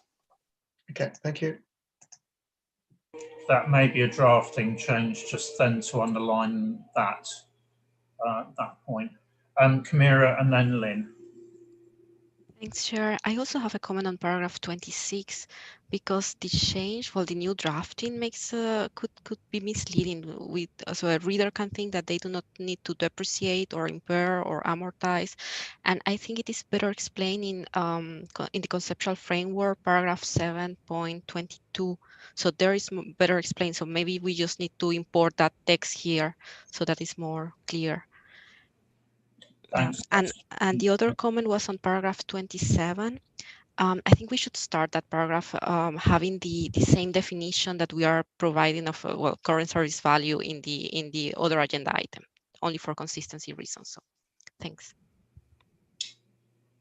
Thanks. Good spot. I think both of those okay, Dave.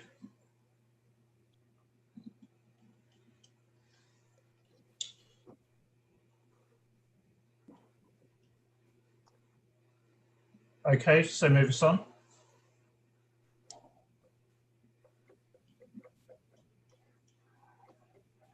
So the next significant change I have is after paragraph 40. This was a section that we originally included in generic guidance, but on a further read, it related specifically to fair value measurement. So we moved it out of generic guidance and put it back into Appendix C, which is the fair value section. Mike. Sorry, Chair, I'm not gonna make you angry, but I'm on 29. We're just going through this too quickly for me. If that's okay. Yeah, go ahead. So I just had a question, Dave, in the use of the word specialized. That's the first time that it comes up in 29. Does it have to be the current service value of the entity's specialized asset or just asset?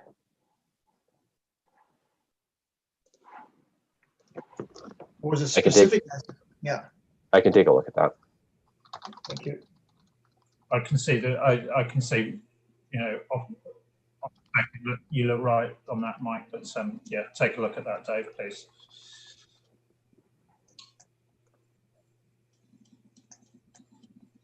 Okay, so I think we are then back on page 46, para 40.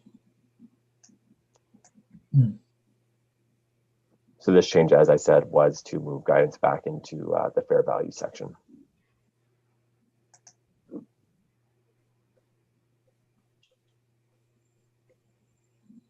No flags up, so I think we're okay with that. Oh, and then, Mike, like too soon. Oh. You're on 40, Mike. No, I'm on 47, so paragraph 40, yeah, 44. But I'll wait, thanks. You're going in the right direction, Mike. That's good. Sorry? You're going in the right direction. 44 works, Mike, because the next change is after that. So okay, so I was just trying to understand if we continue with this term current service value, or whatever the term is going to be now, how relevant is this discussion about the cost approach?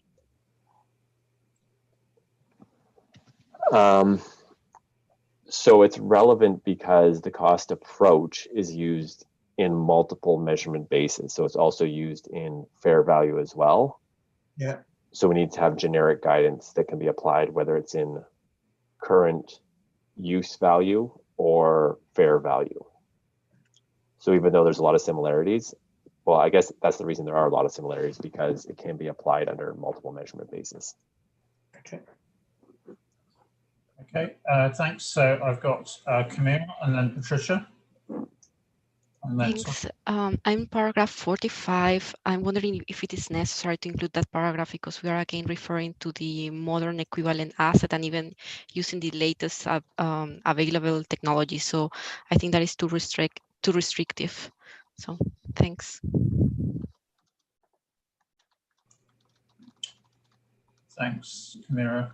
And so your suggestion would be that that moves into the relevant appendix and that gets picked up in the changes that we'll see there.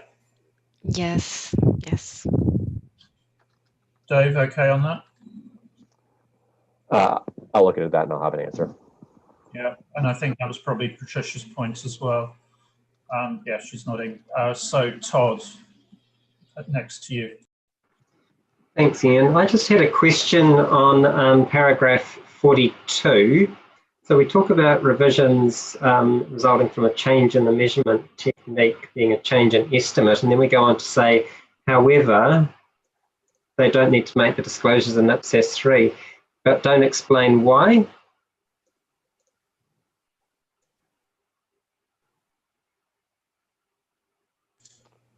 Dave? So that will be, I can look into it more, but that will be, I suspect that guidance came from, well, it did, IFRS 13, paragraph 66. Sorry, it's generic guidance, so we can change it, but that's where the genesis of that wording came from. Okay, so I think it's a question of whether on reflection we just need something else in there to make it make sense in the way that we're using it at the moment. So if you can come back with any suggestion on that, Dave, that would be helpful. I don't see any hands up, so the next set of changes relates to paragraph 47 through 49. And it's just updating for terminology and making clear, Camira, this might actually even address your point a little with depreciation, how it applies across all measurement bases. So I've got Lucy and then Patricia. And then Todd. Thank you, Chair. On paragraph 47, let us just insert his cost after historical cost model, just to be clear. Because it's just historical model, and then we delete simple edit of deleting the S in the models after current service value. Thank you. Thanks, Lucy. Patricia and then Todd. Thank you. My suggestion is to modify the title, because the content is about update, not only depreciation and impairment. Dave, on that? You okay? So I'll take that away. Okay, thanks. Todd. Thanks, Ian. I just wondered, in this section, it's talking about depreciation and impairment. Should it also be talking about amortization? Thinking of intangibles, I think we use the term amortization. So I wondered whether it needed to cover all three.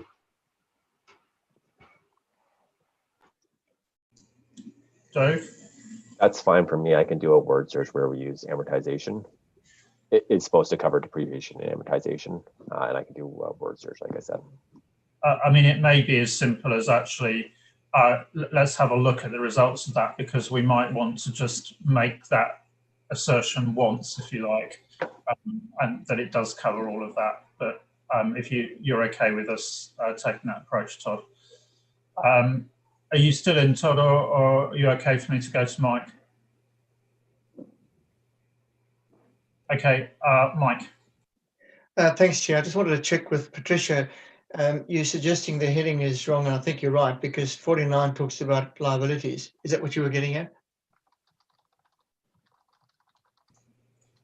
I think probably the easiest thing is let staff take it away, Mike, but I think we know we've got a problem just in terms of the chunking of the text, if you like, using a technical term.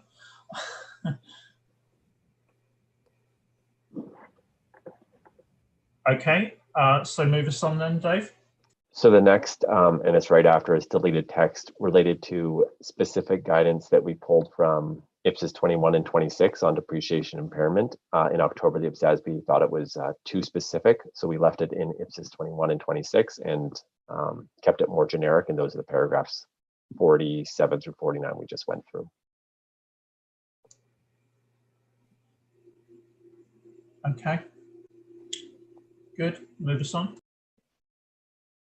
The last significant change is paragraph 57, and this is transitional guidance on how to apply the standard the first time. And I indicated that this guidance should be applied prospectively. I also added some BCs we'll see in a while, explaining why I thought prospective was the most appropriate way to do this. I thought it'd be very difficult to calculate the difference between a fair value measurement under old Ipsis and a current service value measurement under this standard, because it'd be difficult to determine what the difference was between the actual change in measurement basis and just a change in the value of the asset. So as a result, I thought it'd be more appropriate just to apply this guidance prospectively.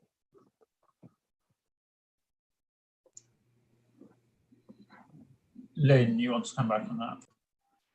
Sorry, it wasn't on that. I'm comfortable with that. It was actually on paragraph 55, where we've got a change in encouragement to adopt early, not permission to adopt early. And I thought that was unusual. I couldn't see that we've done that elsewhere, and I wasn't convinced that we want, well, is that setting a precedent? Have we, because we don't normally encourage, we would normally permit.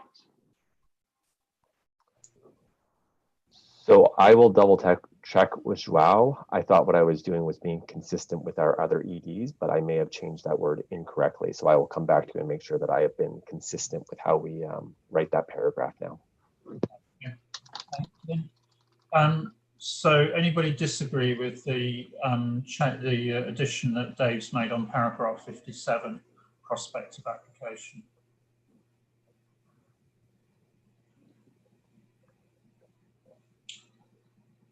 Okay, Mike. Yeah, thanks, Chair. That's an important decision. I suppose, what have we done in the past? I mean, I'm happy that it's prospectively, but is that what we've done normally when we've got a new standard or changed a standard?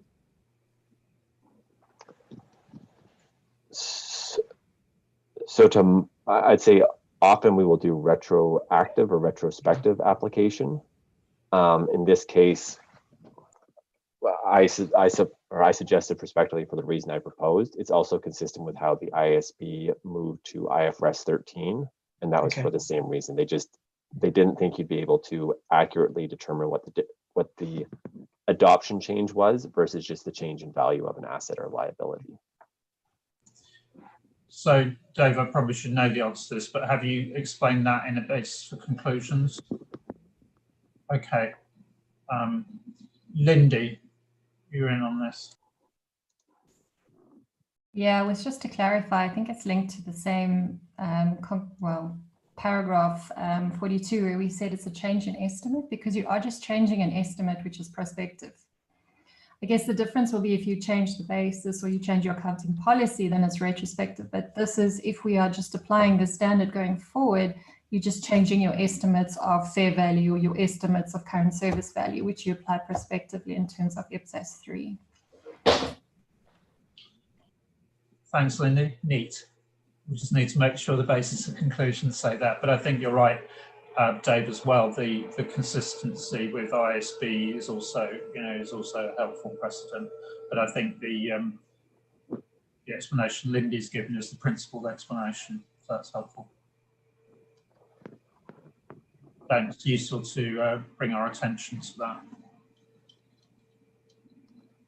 Okay, so then we move on to the historical cost appendix A.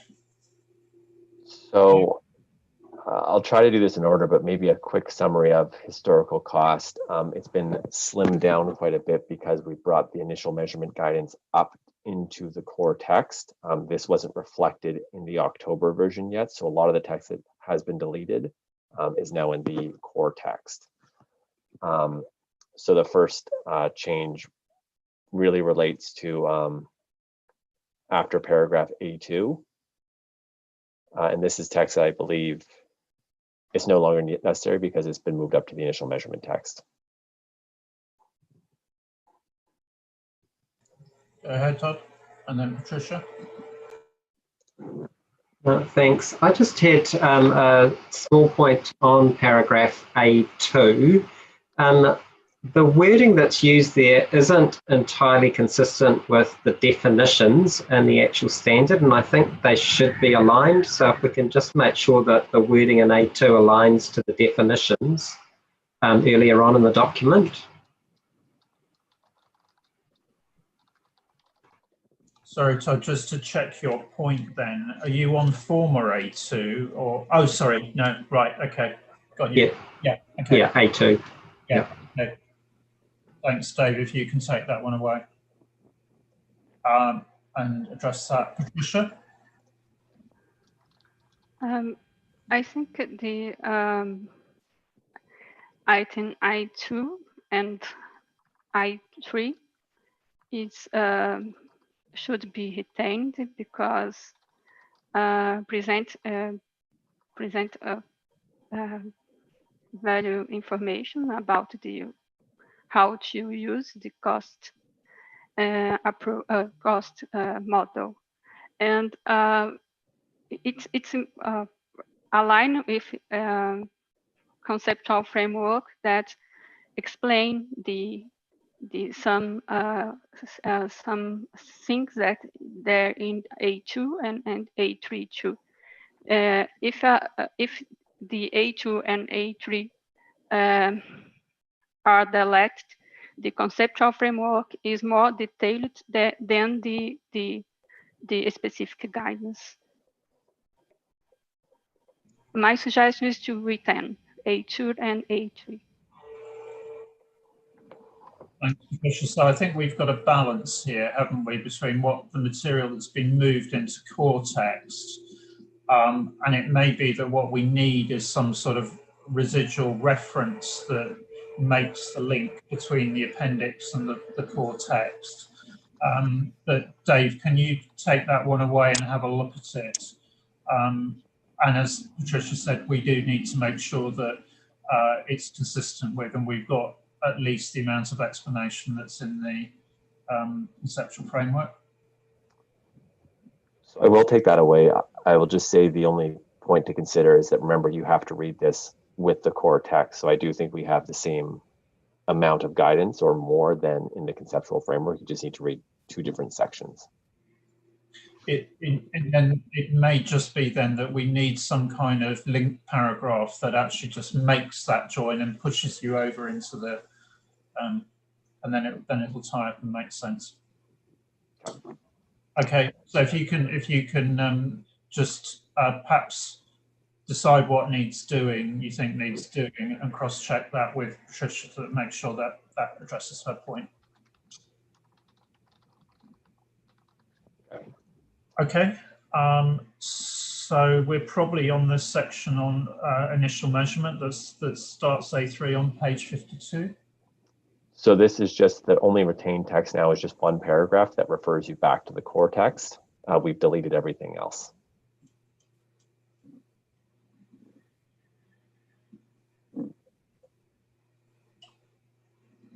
Okay.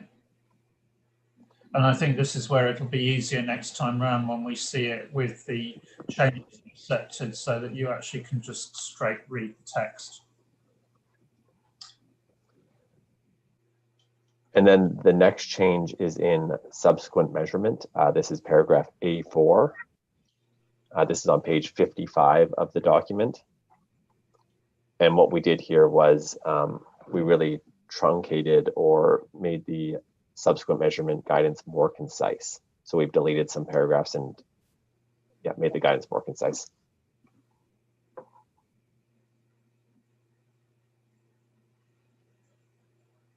Okay. No flags up on that, Mike. Chair, I'm okay with A4. I was struggling with A5. Dave, A5 just seems to be a circular argument. We're saying, however, we're not going to do anything, but we're going to update it. What is the point of is updated to reflect changes in the item? What changes are you getting at?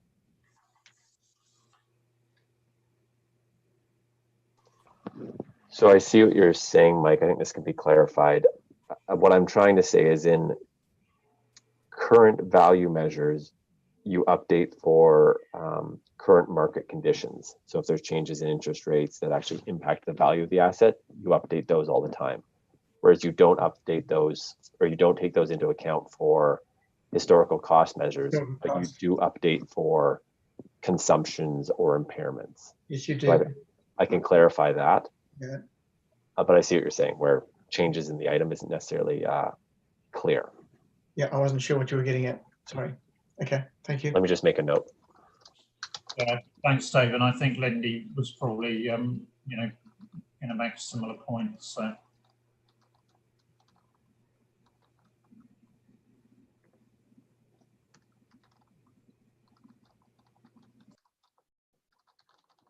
Okay.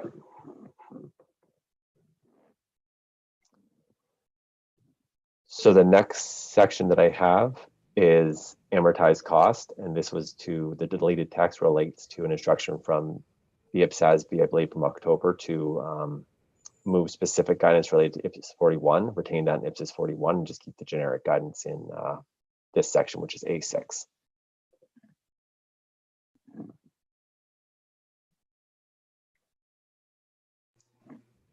Okay, I think that's fine. The next section starts on page 58. It's Appendix B, current service value. Ian, I think we're going to skip this section until staff has updated the wording. Yeah, I think that's the easiest thing. It'll be slightly messy, but then at least you can see cumulatively the changes that have been made, because I think some will changes. So I think we'll move on to Appendix C. So Ian, there are very limited changes here. So I think we can either skip down to the changes that I've made, or we can go page by page if members are going to have individual comments on specific pages. Sorry, I'm just I haven't quite kept up. So which page? Where does this start? We're on page 71 now. This is the fair value application guidance. It's aligned with IFRS 13. The big change to this section has been to move present value guidance back into this section from implementation guidance. Thanks, So Dave. So maybe we can take this section. Actually, are there any specific points anybody wants to bring up on this appendix overall, bearing in mind it is mainly IFRS 13 text? Did that change?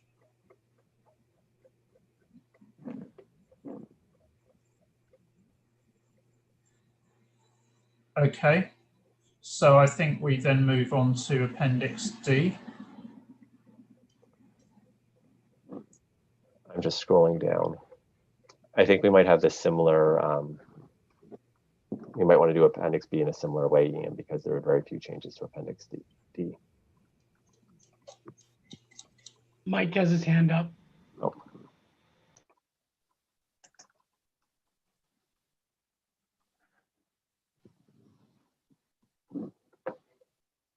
Yeah, go ahead, Mike.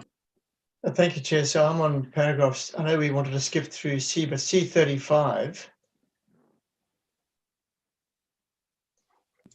Which page are you on, Mike? I'm on page 80. I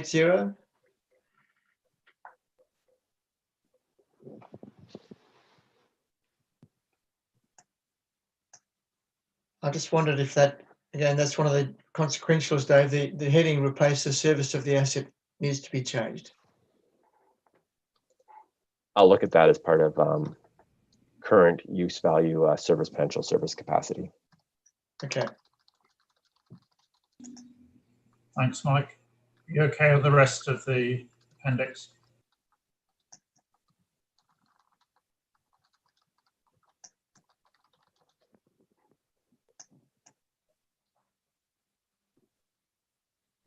Right, so any comments on Appendix D?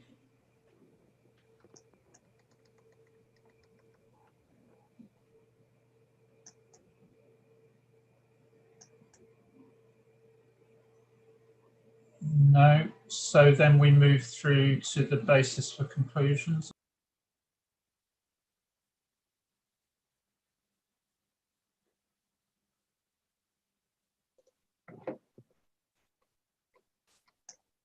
So the first BCs that are new are BC 12 on page 116.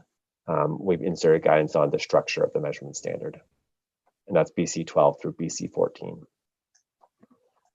I have received, as Ian mentioned, some editorial comments. I will reflect those in the next version of this document.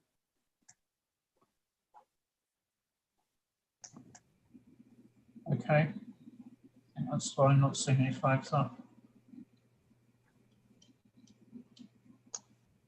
So move us on. So the next section that I have is initial measurement. We just did some minor changes to reflect. We wrote this for the October meeting, so I made changes to reflect decisions coming out of October, and there's minor wording changes.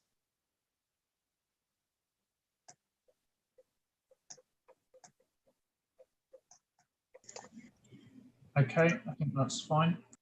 The next section is on page 118. It starts with BC 28 and goes to BC 32. This will have to be updated regardless, but this is the current service value and explaining why we developed this public sector specific measurement basis.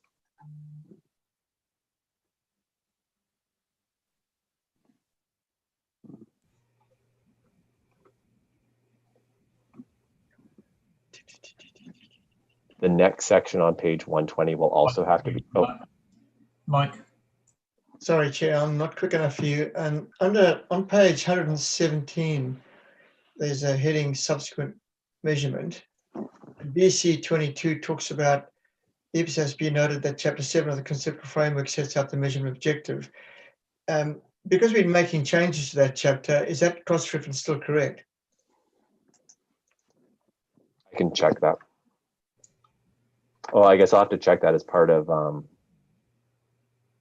no, I'll check the reference. Yeah, it may be helpful just to put that in square brackets for the time being, because that is likely to change and move around. So the main text won't, because it's right up front, but the BC may well.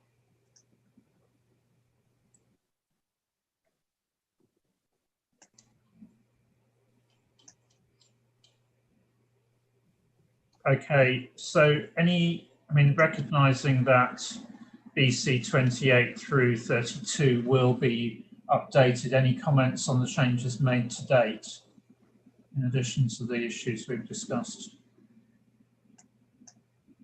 Okay, so Dave, those will need revision then, just or review and revision as necessary for what we've discussed over the last day or two. And then Ian, I propose we skip the next set of changes, service potential, on page 120 to B38 through B41. This will really explain what we're going to talk about next week. So I suggest we skip it for now. Yeah, okay, and we'll come back to that next time. So keep it in markup, all of it in markup for next time round, and we'll look at it at that stage. Next, we've added on page 122, BC 49 and BC 50. This is explaining why we've deleted, or I shouldn't say deleted, why we've excluded from the scope of ED 77 value and use.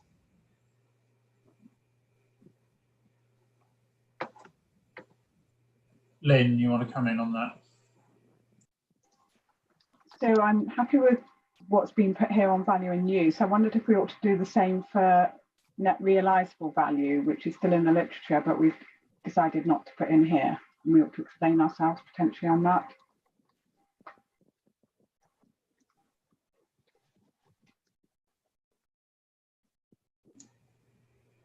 I can look into that.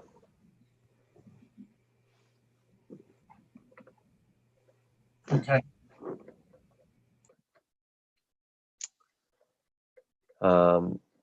The next significant changes, and this is what we talked about on transition. I think these are the last three BCs on page 124, BC 56 through 58. This explains why we proposed having prospective transition.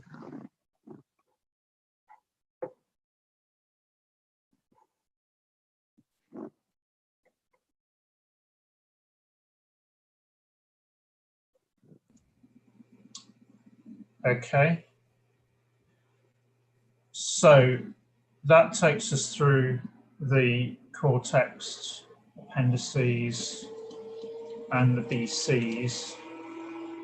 Is there anything else anybody wants to comment on in the draft at this stage?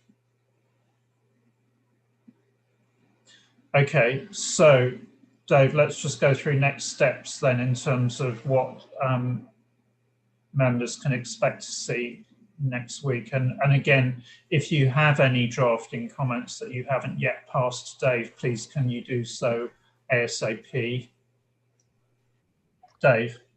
So Ian, from my perspective, what we'll do is, and we'll target early next week to circulate this. We'll circulate a few short issues papers. We did the same thing with revenue last year. I'll call them the subject to issues papers. Some of them will be as short as 1 page just to walk through the issue quickly, and it's easy for the board to knock off next week. We will also recirculate 2 versions of ED 77. One will be the version you're looking at right now with changes we just went through accepted, and then all markup for changes that are required, primarily to current use value. And you'll also get a clean version of this ED in the standard ED format. And I'll target those going out early next week.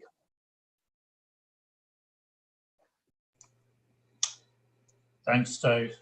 And then in terms of the session that we have, so the next session on this is Thursday the 10th. And we'll go through those issues papers, and then we will walk through the non-marked up version, Dave. Ian, I think you and I can discuss this. I think we should go through the marked up version, but because it'll show exactly what's changed. Yeah, that's probably easiest. Actually, the focus for next time will be on the marked up version, I think, because then that focuses on the changes made. And again, we'll pick up any edits coming out of that review. So if there's, and then what we will vote on will be the clean version, which will be in the final session. Okay.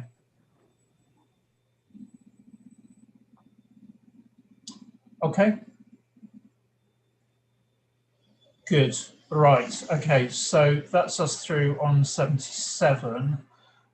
So now we need to move back to the conceptual framework.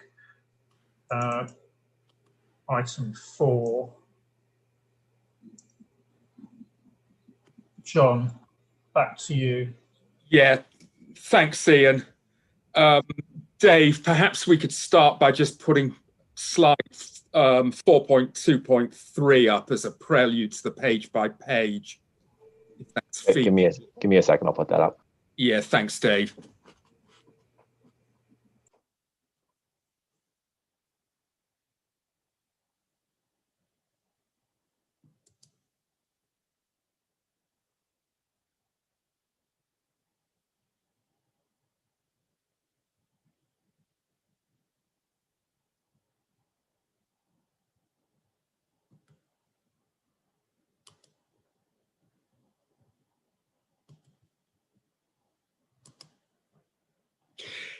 Yeah, 4.2.3 lists the main changes to the framework. And those are the insertion of the measurement hierarchy, the inclusion of fair value for both assets and liabilities, the inclusion of what we're calling in the current draft, current service value, but current use value or whatever term we choose to adopt, the deletion of a number of measurement bases, market assets for market value for assets and liabilities, net selling price for assets, cost of fulfillment, cost of release, and assumption price for liabilities, and the fact that we don't define value in use nor include it in the hierarchy. So with that, can we now turn to agenda item 4.3.1? And what I'll do is run you through the changes that have been made and the new paragraphs, and try and do what Dave did so well on ED 76.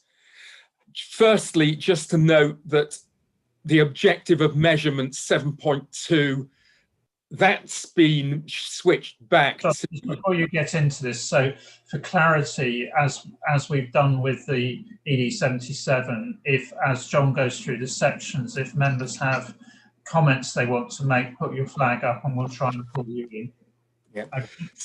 Okay, thanks, Ian. So just to note that the objective of measurement is the same as in the current standard, current framework, no change to that. Moving on, the hierarchy diagram has been changed to remove value in use. So value in use does not appear as a current value measurement basis. We need to make historical cost model and current value model singular. There have been some minor editorial changes to paragraphs 7.6, 7.7, 7.8, 7.9. John, Mike wants to come in. Okay. Thanks, Chair and John. So that the diagram in 7.5, so is it deliberate that the orange boxes have got nothing in them? It is, yes. The thinking behind that is that techniques are going to be dealt with at Okay. ED 77. So we're not really saying much more in the framework than that techniques are necessary to operationalize the measurement basis. So that is intentional. But can't you even just say that? Yeah, I was going to say, I think, John, we just need to take it offline and put some text across those boxes that says measurement techniques addressed at standards level in ED. Yeah, agreed. Okay, thanks, Mike. Thank you.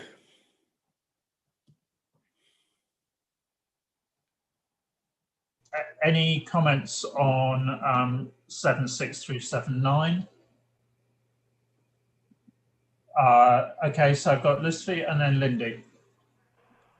Yes, thank you, Chair. In paragraph 7.7, there is a replacement on the term presented with the term recognized. So just for consistency, the 7.8 should also use recognized instead of presented. Thank you. Yeah, agreed. Thanks, Lucy. Lindy. Thank you. It relates to this section in a couple places elsewhere in the conceptual framework and then in ED 77. And it's just around us being clear, what do you use to determine the measurement basis and the measurement technique? So the measurement model is aligned to the measurement objective.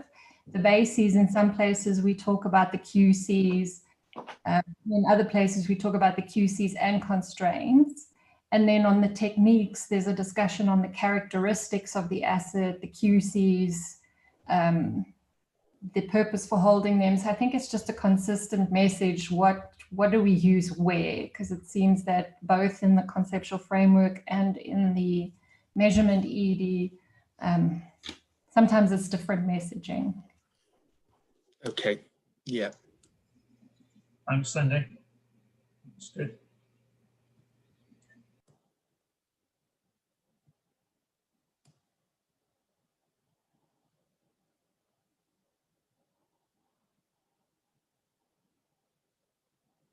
So probably the next change, so Mike. Right. Thanks, Chair. I'm on 7.11, if that's okay. Yeah. So, John, that's where I like the removal of the word recoverability of in reference to the carrying amount. So that was the discussion we had earlier this evening. Yeah. Yeah, I'll replace recoverability with the assessing the recoverable amount. Yeah.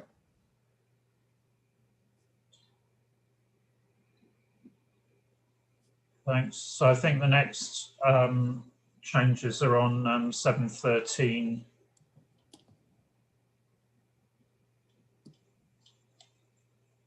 Yeah.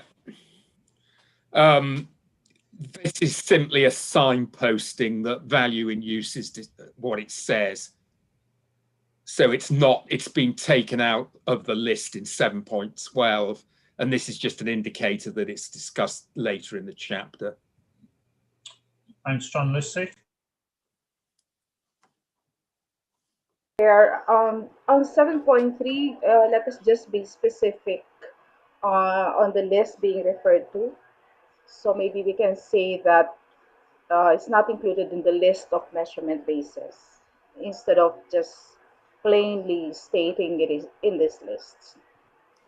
Yeah, okay. Fine, thank you.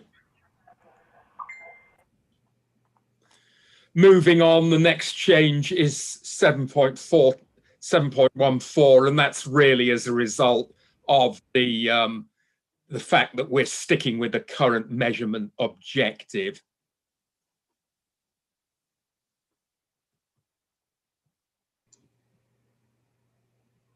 Okay. And again, the cost of fulfillment reflects the fact that the board in September decided not to change the term or definition. That flows through into 7.15. There's also a minor editorial in that, which was really just word finessing. We've got at 7.16, tables 1 and 2. Sorry. Okay. Thank you. I guess just looking at how this flows, the first few sections talk about the bases and selecting it, and describes the different types of base that we have, and then we start with entry and entity specific, but there's no linkage between those two. You see it in the measurement ED. So it kind of feels like you read something, there's a flow, and then you get to something and you don't actually understand the context or how it should be located in terms of the earlier discussion until you get to the measurement ED. This is in para 7.15, is that right, Lindy? Yeah. And maybe clarify what you use in determining the measurement bases, that thread can come through, but it doesn't come out. Yeah. If you've got any suggested drafting on that, Lindy, if you can pass that on to John, that would be really helpful. Yeah, that would be helpful. Yeah. Okay, thanks for that, Lindy. So we then got tables 1 and 2.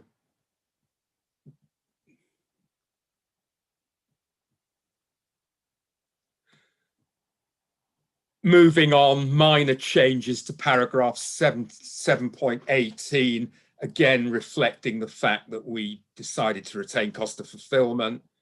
Other changes to reflect the fact that an asset may be developed as well as acquired.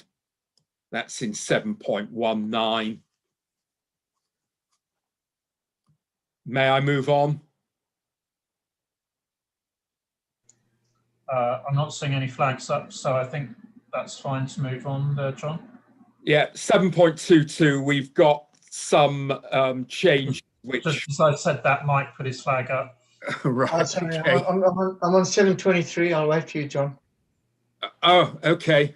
I was going to briefly refer to 7.22. That reflects the discussion we had in September on recognition and measurement. So I've tried to adopt measurement as far as possible. And 7.3, Mike, yeah. Again, there's a reference to involves an assessment of recoverability. Just be clear about right, noted. Thanks, Mike. Todd? Thanks, Ian. while we're in this section, I was comparing the way that we dealt with measurement bases for assets with measurement bases for liabilities, which starts at about 7.6 something, I think, from memory, 7.62. And the measurement basis for liabilities has a paragraph that sets up the discussion of all of the measurement bases that follows. And we don't have the same here for assets. I look back at our current conceptual framework and it's a carryover from that, but I wonder whether we could just use this as an opportunity to tidy it up. So actually have a paragraph ahead of 7.21 that sets up the discussion of all the measurement bases for assets. For some reason, I've got historical cost without having set that up. And then you go over to paragraph 7.30, which sets it up for just the current value bases. I think it would just be tidy if we could do that. So that would be before 7.21. Yes, a paragraph before 7.21. I can give you some drafting if you like. Yeah, thanks. Thanks, Todd. That would be helpful. And I think that comes back to actually one of the challenges we've got with this is actually to make it read consistently, you know, with the changes that we're making. It needs to work after those changes. So that's where I think, you know, having a read of the non-marked up version will actually help in that process. Right. Moving on, a minor change to 7.25 to spell out qualitative characteristics. That's purely editorial. Again, 7.27, very minor editorials.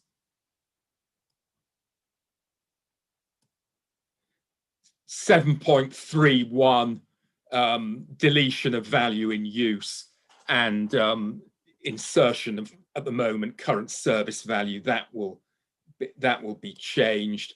We've got a signpost, small paragraph 7.32, pointing to the subsequent discussion of value in use and to impairment. John, I just want to bring Lucy in. Yeah. Yeah, thank you, Chair. Forgive me for going back to 7.22. I just want to ask why the sentence under the historical cost model, assets are initially reported at cost incurred on their acquisition was deleted. Because that would, I think that is an additional explanation for the historical cost. So I suggest that we retain it. Sorry, Lucy, that's para 7.22, is that right? Yeah, it's 7.22. Yeah, this is on page 22.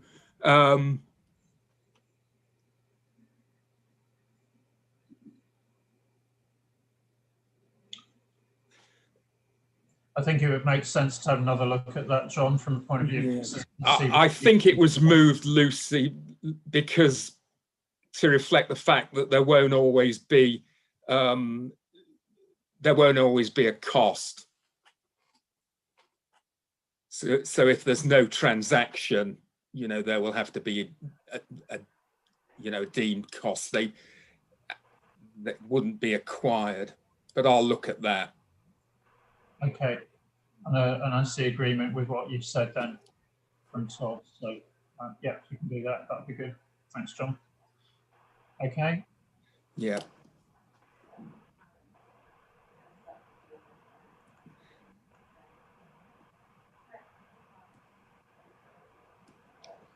Some minor changes to 7.34.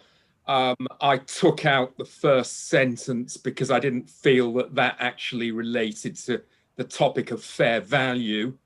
So the deletion of the first sentence of paragraph 7.34 and some minor changes to the final sentence there, that fair value is appropriate. What it says, the assets primarily held for ability to generate economic benefits or with a view to sale.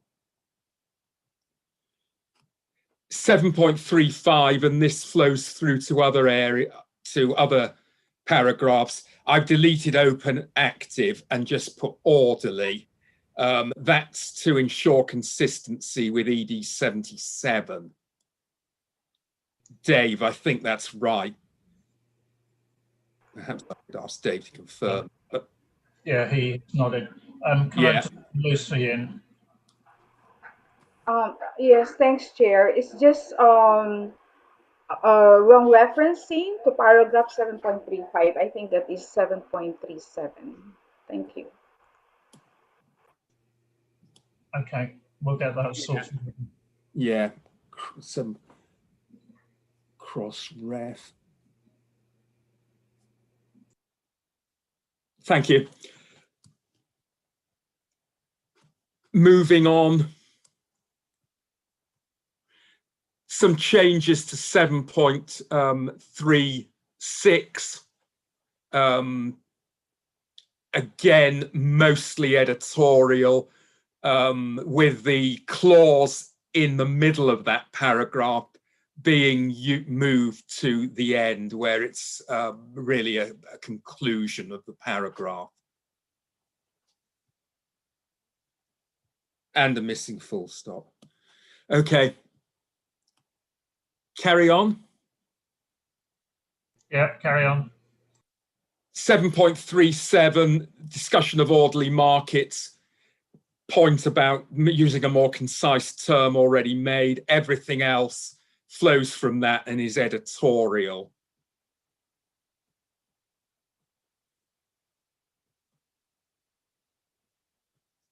(7.38) similar change, slight softening of language. 7.39 retains the sentiments of the deleted wording, but puts it in the context of fair value and hopefully in more concise language. Sorry, John, you're on 740 rather than 739, yeah? Sorry, yeah, I am indeed. Sorry about that, everyone. 7.40, page 27. Carry on. Todd? Just a note that because 7.40 does refer back to current service value, we may just need to look at what changes will be made once we've dealt with that issue in ED77. So just a placeholder to come back and just make sure it all aligns at the end of the day. Yeah, thanks, Todd. Changes to 7.41 to reflect the deletion of market value and the inclusion of fair value. So some of those weren't picked up previously and should have been. Same point about current service value that Todd's just mentioned in the final sentence. Just to stop you, Mike wants to come in. Yeah. Thank you. Thanks, Ian. John, in 741, in the second line, what's the relevance of in future periods? Why is it only in future periods? Is it now and in the future? What I couldn't work out why that was there. And that's a hangover from the existing framework.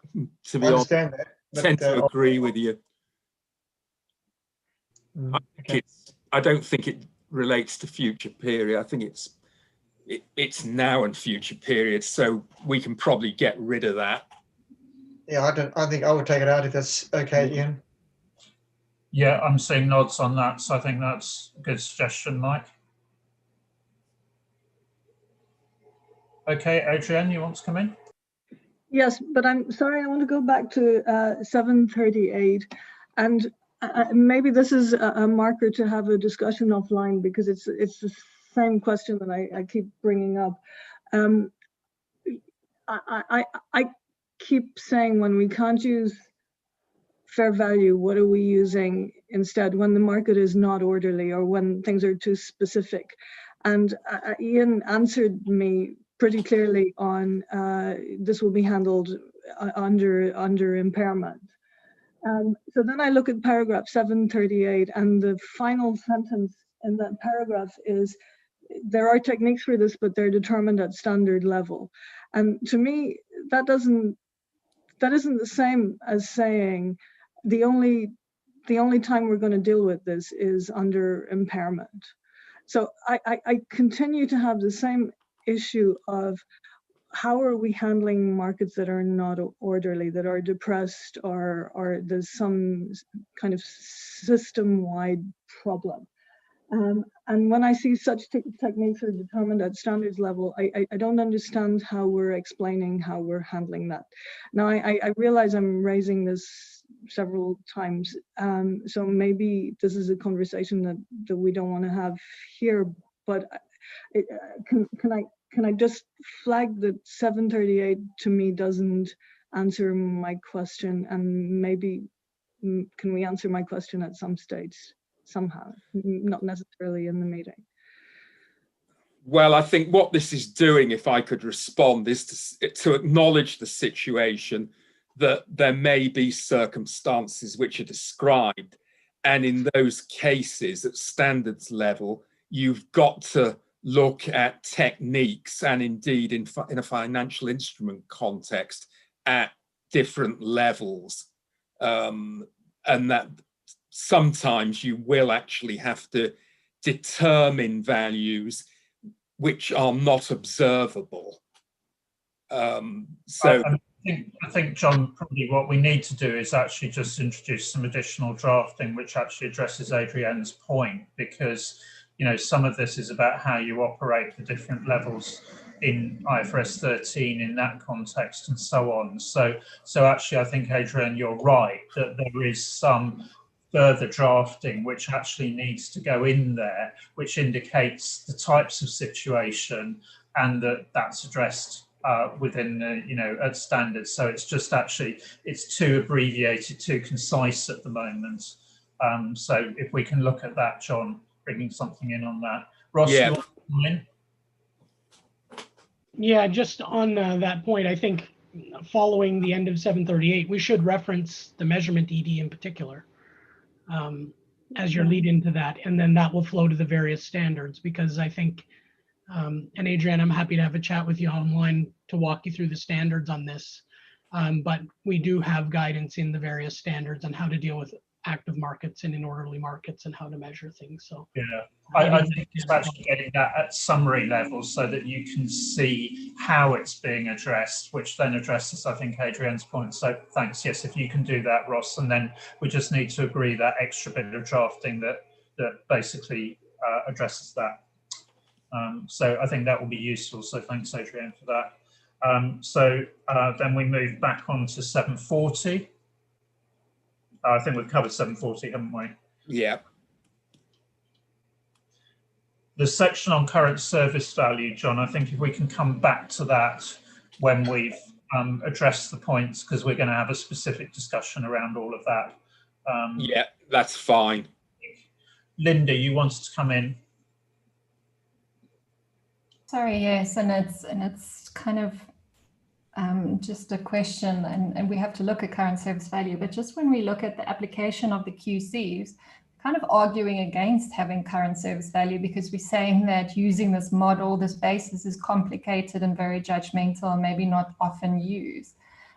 We argue against ourselves in the conceptual frameworks. I think this is one section we really need to look at, and I understand it could be difficult, but it can't be that difficult because we've agreed it's important. Yeah, possibly need a lead in. Well, I think we need to get the right sense. Actually, is what Linda's saying, that actually it's probably coming from an old perspective rather than what we've done in 77. Yeah, I think we need to balance that with the benefits of current service value, or whatever we call it. Yeah. Okay. Thanks. Good spot, Lindy. Lynn.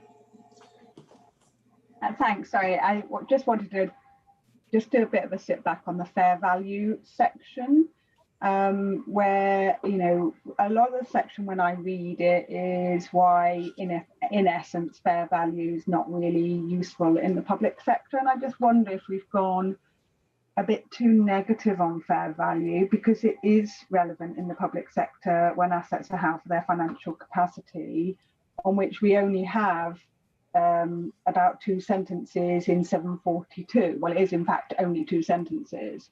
And so I just would ask, could we just look at how, the tone here, because it does have relevance, when assets are held for their financial capacity. And let's not forget all the financial instruments, for example. So when I read the overall tone of the fair value section, it just felt a bit too negative towards fair value, rather than celebrating it in the situations where it is applicable. Yeah, thanks, Lynn. Because I think you're right. I mean, we obviously have now Ipsis 41. We've brought fair value in when we're holding for investment purposes. So you're right. It needs to reflect that different sense. Linda, are you still in? Okay. Yeah, actually, I've just noticed that there doesn't seem to be a section on financial capacity for fair value, so I'll look at that. Okay. Yeah, there is, but it needs expanding. Okay. Thanks, John. Agreed. Sorry, Ian, where did we get to? 7. So I think we're saying we step over the section on current service value, yeah. Right, value in use then, 7.57. We've got this rather more concise section, which has been drafted using some original material, but also some introduced material. 2 paragraphs referring to value in use in cash generating and non-cash generating contexts, 7.57, 7.58. And then further down, we've got some commentary in paragraph 7.59 through 7.61. Yeah, so Mike, then Lynn. Thanks, Chair. John, I'm happy with what you've done. I just think there's some words missing in 757. There's a sentence starting, this requires a discounted cash flow technique. I think it should say this requires application of a discounted. Right. Yeah, agreed. Thanks, Mike. Lynn? So the tone on the paragraphs leading up to 761, so i.e. 757 through to 759 are about, well, actually value in use is complex. And that's kind of like the tone that you get from it. And then in 761, we then say, due to these factors, its use is limited only to impairment. But I just question that in my mind, because that implies that it's due to it being complex, we only use it in impairment, rather than being a conceptual reason why it's only relevant for impairment. And I think we need to look at 761. Thanks, Lynn. I think that's good because, as you say, I mean, this is a conceptual framework, so therefore we need to give the concept. Okay. Yeah.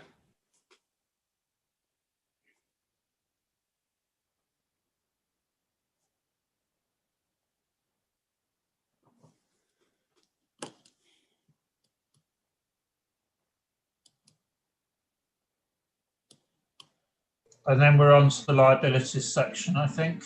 Yeah, that's right. This starts at 7.62 on page 35. 7.65, minor change to reflect the fact that the discussions on measurement and recognition, we're using measurement, initially measured rather than initially recognized. The section on cost of fulfillment's been retained with some minor changes, mostly references to current service value, which will have to be updated.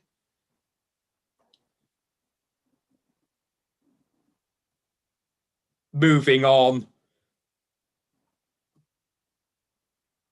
7.71. John, Linda, you want to come in?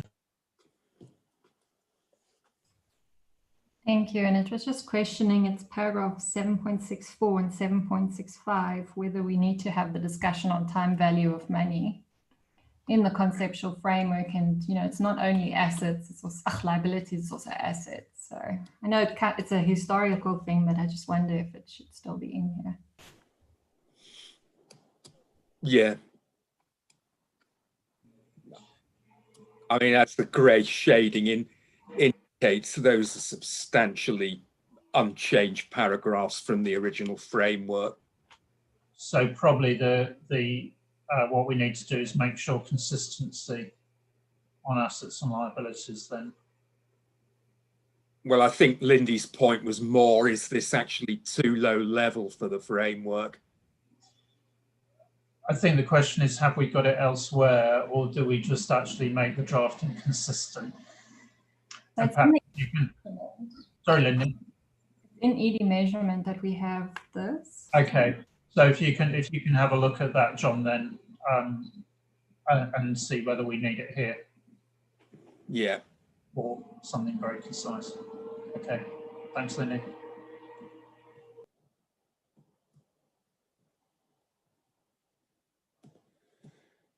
And then moving on, I think that's more or less it for the core text. So, John, what I'm going to suggest is we pause at that point because we're at the end of the session. I think, though, in terms of the basis for conclusions, what we will do is we'll walk through the basis for conclusions when we have the next session on this, recognizing that they're probably, John won't have had a chance to rework these in accordance with the overall instruction from earlier on. So what we will do is we'll walk through that from the point of view of the additional material and so on, but on the understanding then that subsequently John will then go through and make the change in terms of the bases that are going to be deleted to reflect the discussion. But we'll have that, we'll do that walkthrough next time round. Yeah. So, Ross, I'm just wondering whether at this stage we could just give members a perspective on what we're proposing will come up for constituents, because that will help us as we work through the progress of the meeting to understand what we're working towards. Yeah, so in terms of what we should provide to constituents, I think reflecting on the discussions today and thinking back to other consultations, I think when we do put both these documents out, I personally find the ED version with the template that tells you where things are coming from and why they're there is quite helpful, but that's not our normal ED style. So I would propose that when we post these on the website, we have our true normal ED, and then we have the, I think it's called the Watkins template ED that tells you where things are coming from, why they've changed for both ED 76 and ED 77 available on the website. And in the training material, we make that known. So in our webinar, we highlight that that's there to help constituents work through the changes in the formal ED that we're taking the comments on. I think in regards to ED 76 and hearing the discussions today as well, I think the measurement chapter will need to be exposed in full, and I would propose that's not in markup to the old measurement chapter. It's just seen as a new chapter you read from start to finish and has that narrative we talked about in the BCs that helps link to the existing framework in that measurement chapter, but the BCs read as if they're supporting that new chapter and what's changed, and the decisions supporting the IPSASB on why they've made those changes and what's still in the framework or in that framework chapter and why. I think if I'm thinking from a constituent's perspective, that's probably the most helpful to comment on whether you agree with the revised framework chapter or not. And then for ED measurement, obviously there's no existing measurement standard, so it should be a clean ED that's proposing the measurement standard with the consequentials that will follow from that standard. And again, as proposed in the papers, those will be reviewed in detail at the February check-in. So the board will have a chance to go through those in detail and make sure we're comfortable with the resulting changes flowing out of ED 77. So thanks, Ian, for a little bit of a chance to chat that through with the board. I just wanted to let the board know that we are thinking about this on a staff perspective and how we are going to make sure that constituents are going to see the links between these EDs, where the changes are coming from and why, and follow the board's thinking that crosses back and forth between these EDs as well as ED 79 and ED 78, which we'll review next week. Thanks for that. And then just to underline that what we will be voting on is the clean version for all of these. So it's with, you know, after all the changes have been accepted and the deletions and so on. Okay. So I think with that, we come to the end of today's session. I think that's actually taken us a long way forward. I think we've had quite a few good discussions and we've walked through that material, which is very helpful because that will focus us next week on the areas that we really need to think about further, and particularly on ED 77. I think that's very much around current use value, current service value. We'll have the discussion about that term next week. At the moment, current use value, but staff are looking at that. So they'll, as Dave said, there'll be the issues papers, then we'll focus on the drafting on that, and we'll walk through the changes coming in to both documents, which will be in markup. So everything that we've walked through today, those changes will be accepted. So it'll be the incremental changes to next time, so you can see that coming through. So again, if you do have any further drafting changes, get those to Dave and or John as soon as you can. I think with that, I'll close today's session. A reminder that Monday is the next session, which is actually the CAG meeting. And I think I'm right in saying members will be able to watch that on YouTube. And our next session is on Tuesday next week. So in the meantime, thanks very much for these 2 days. Have a good weekend, get some rest, and we'll see you next week. Thanks very much, everyone. Thanks, everyone. Same for you. Thank you. Thanks very much. Thank you. Bye-bye. Bye. Bye.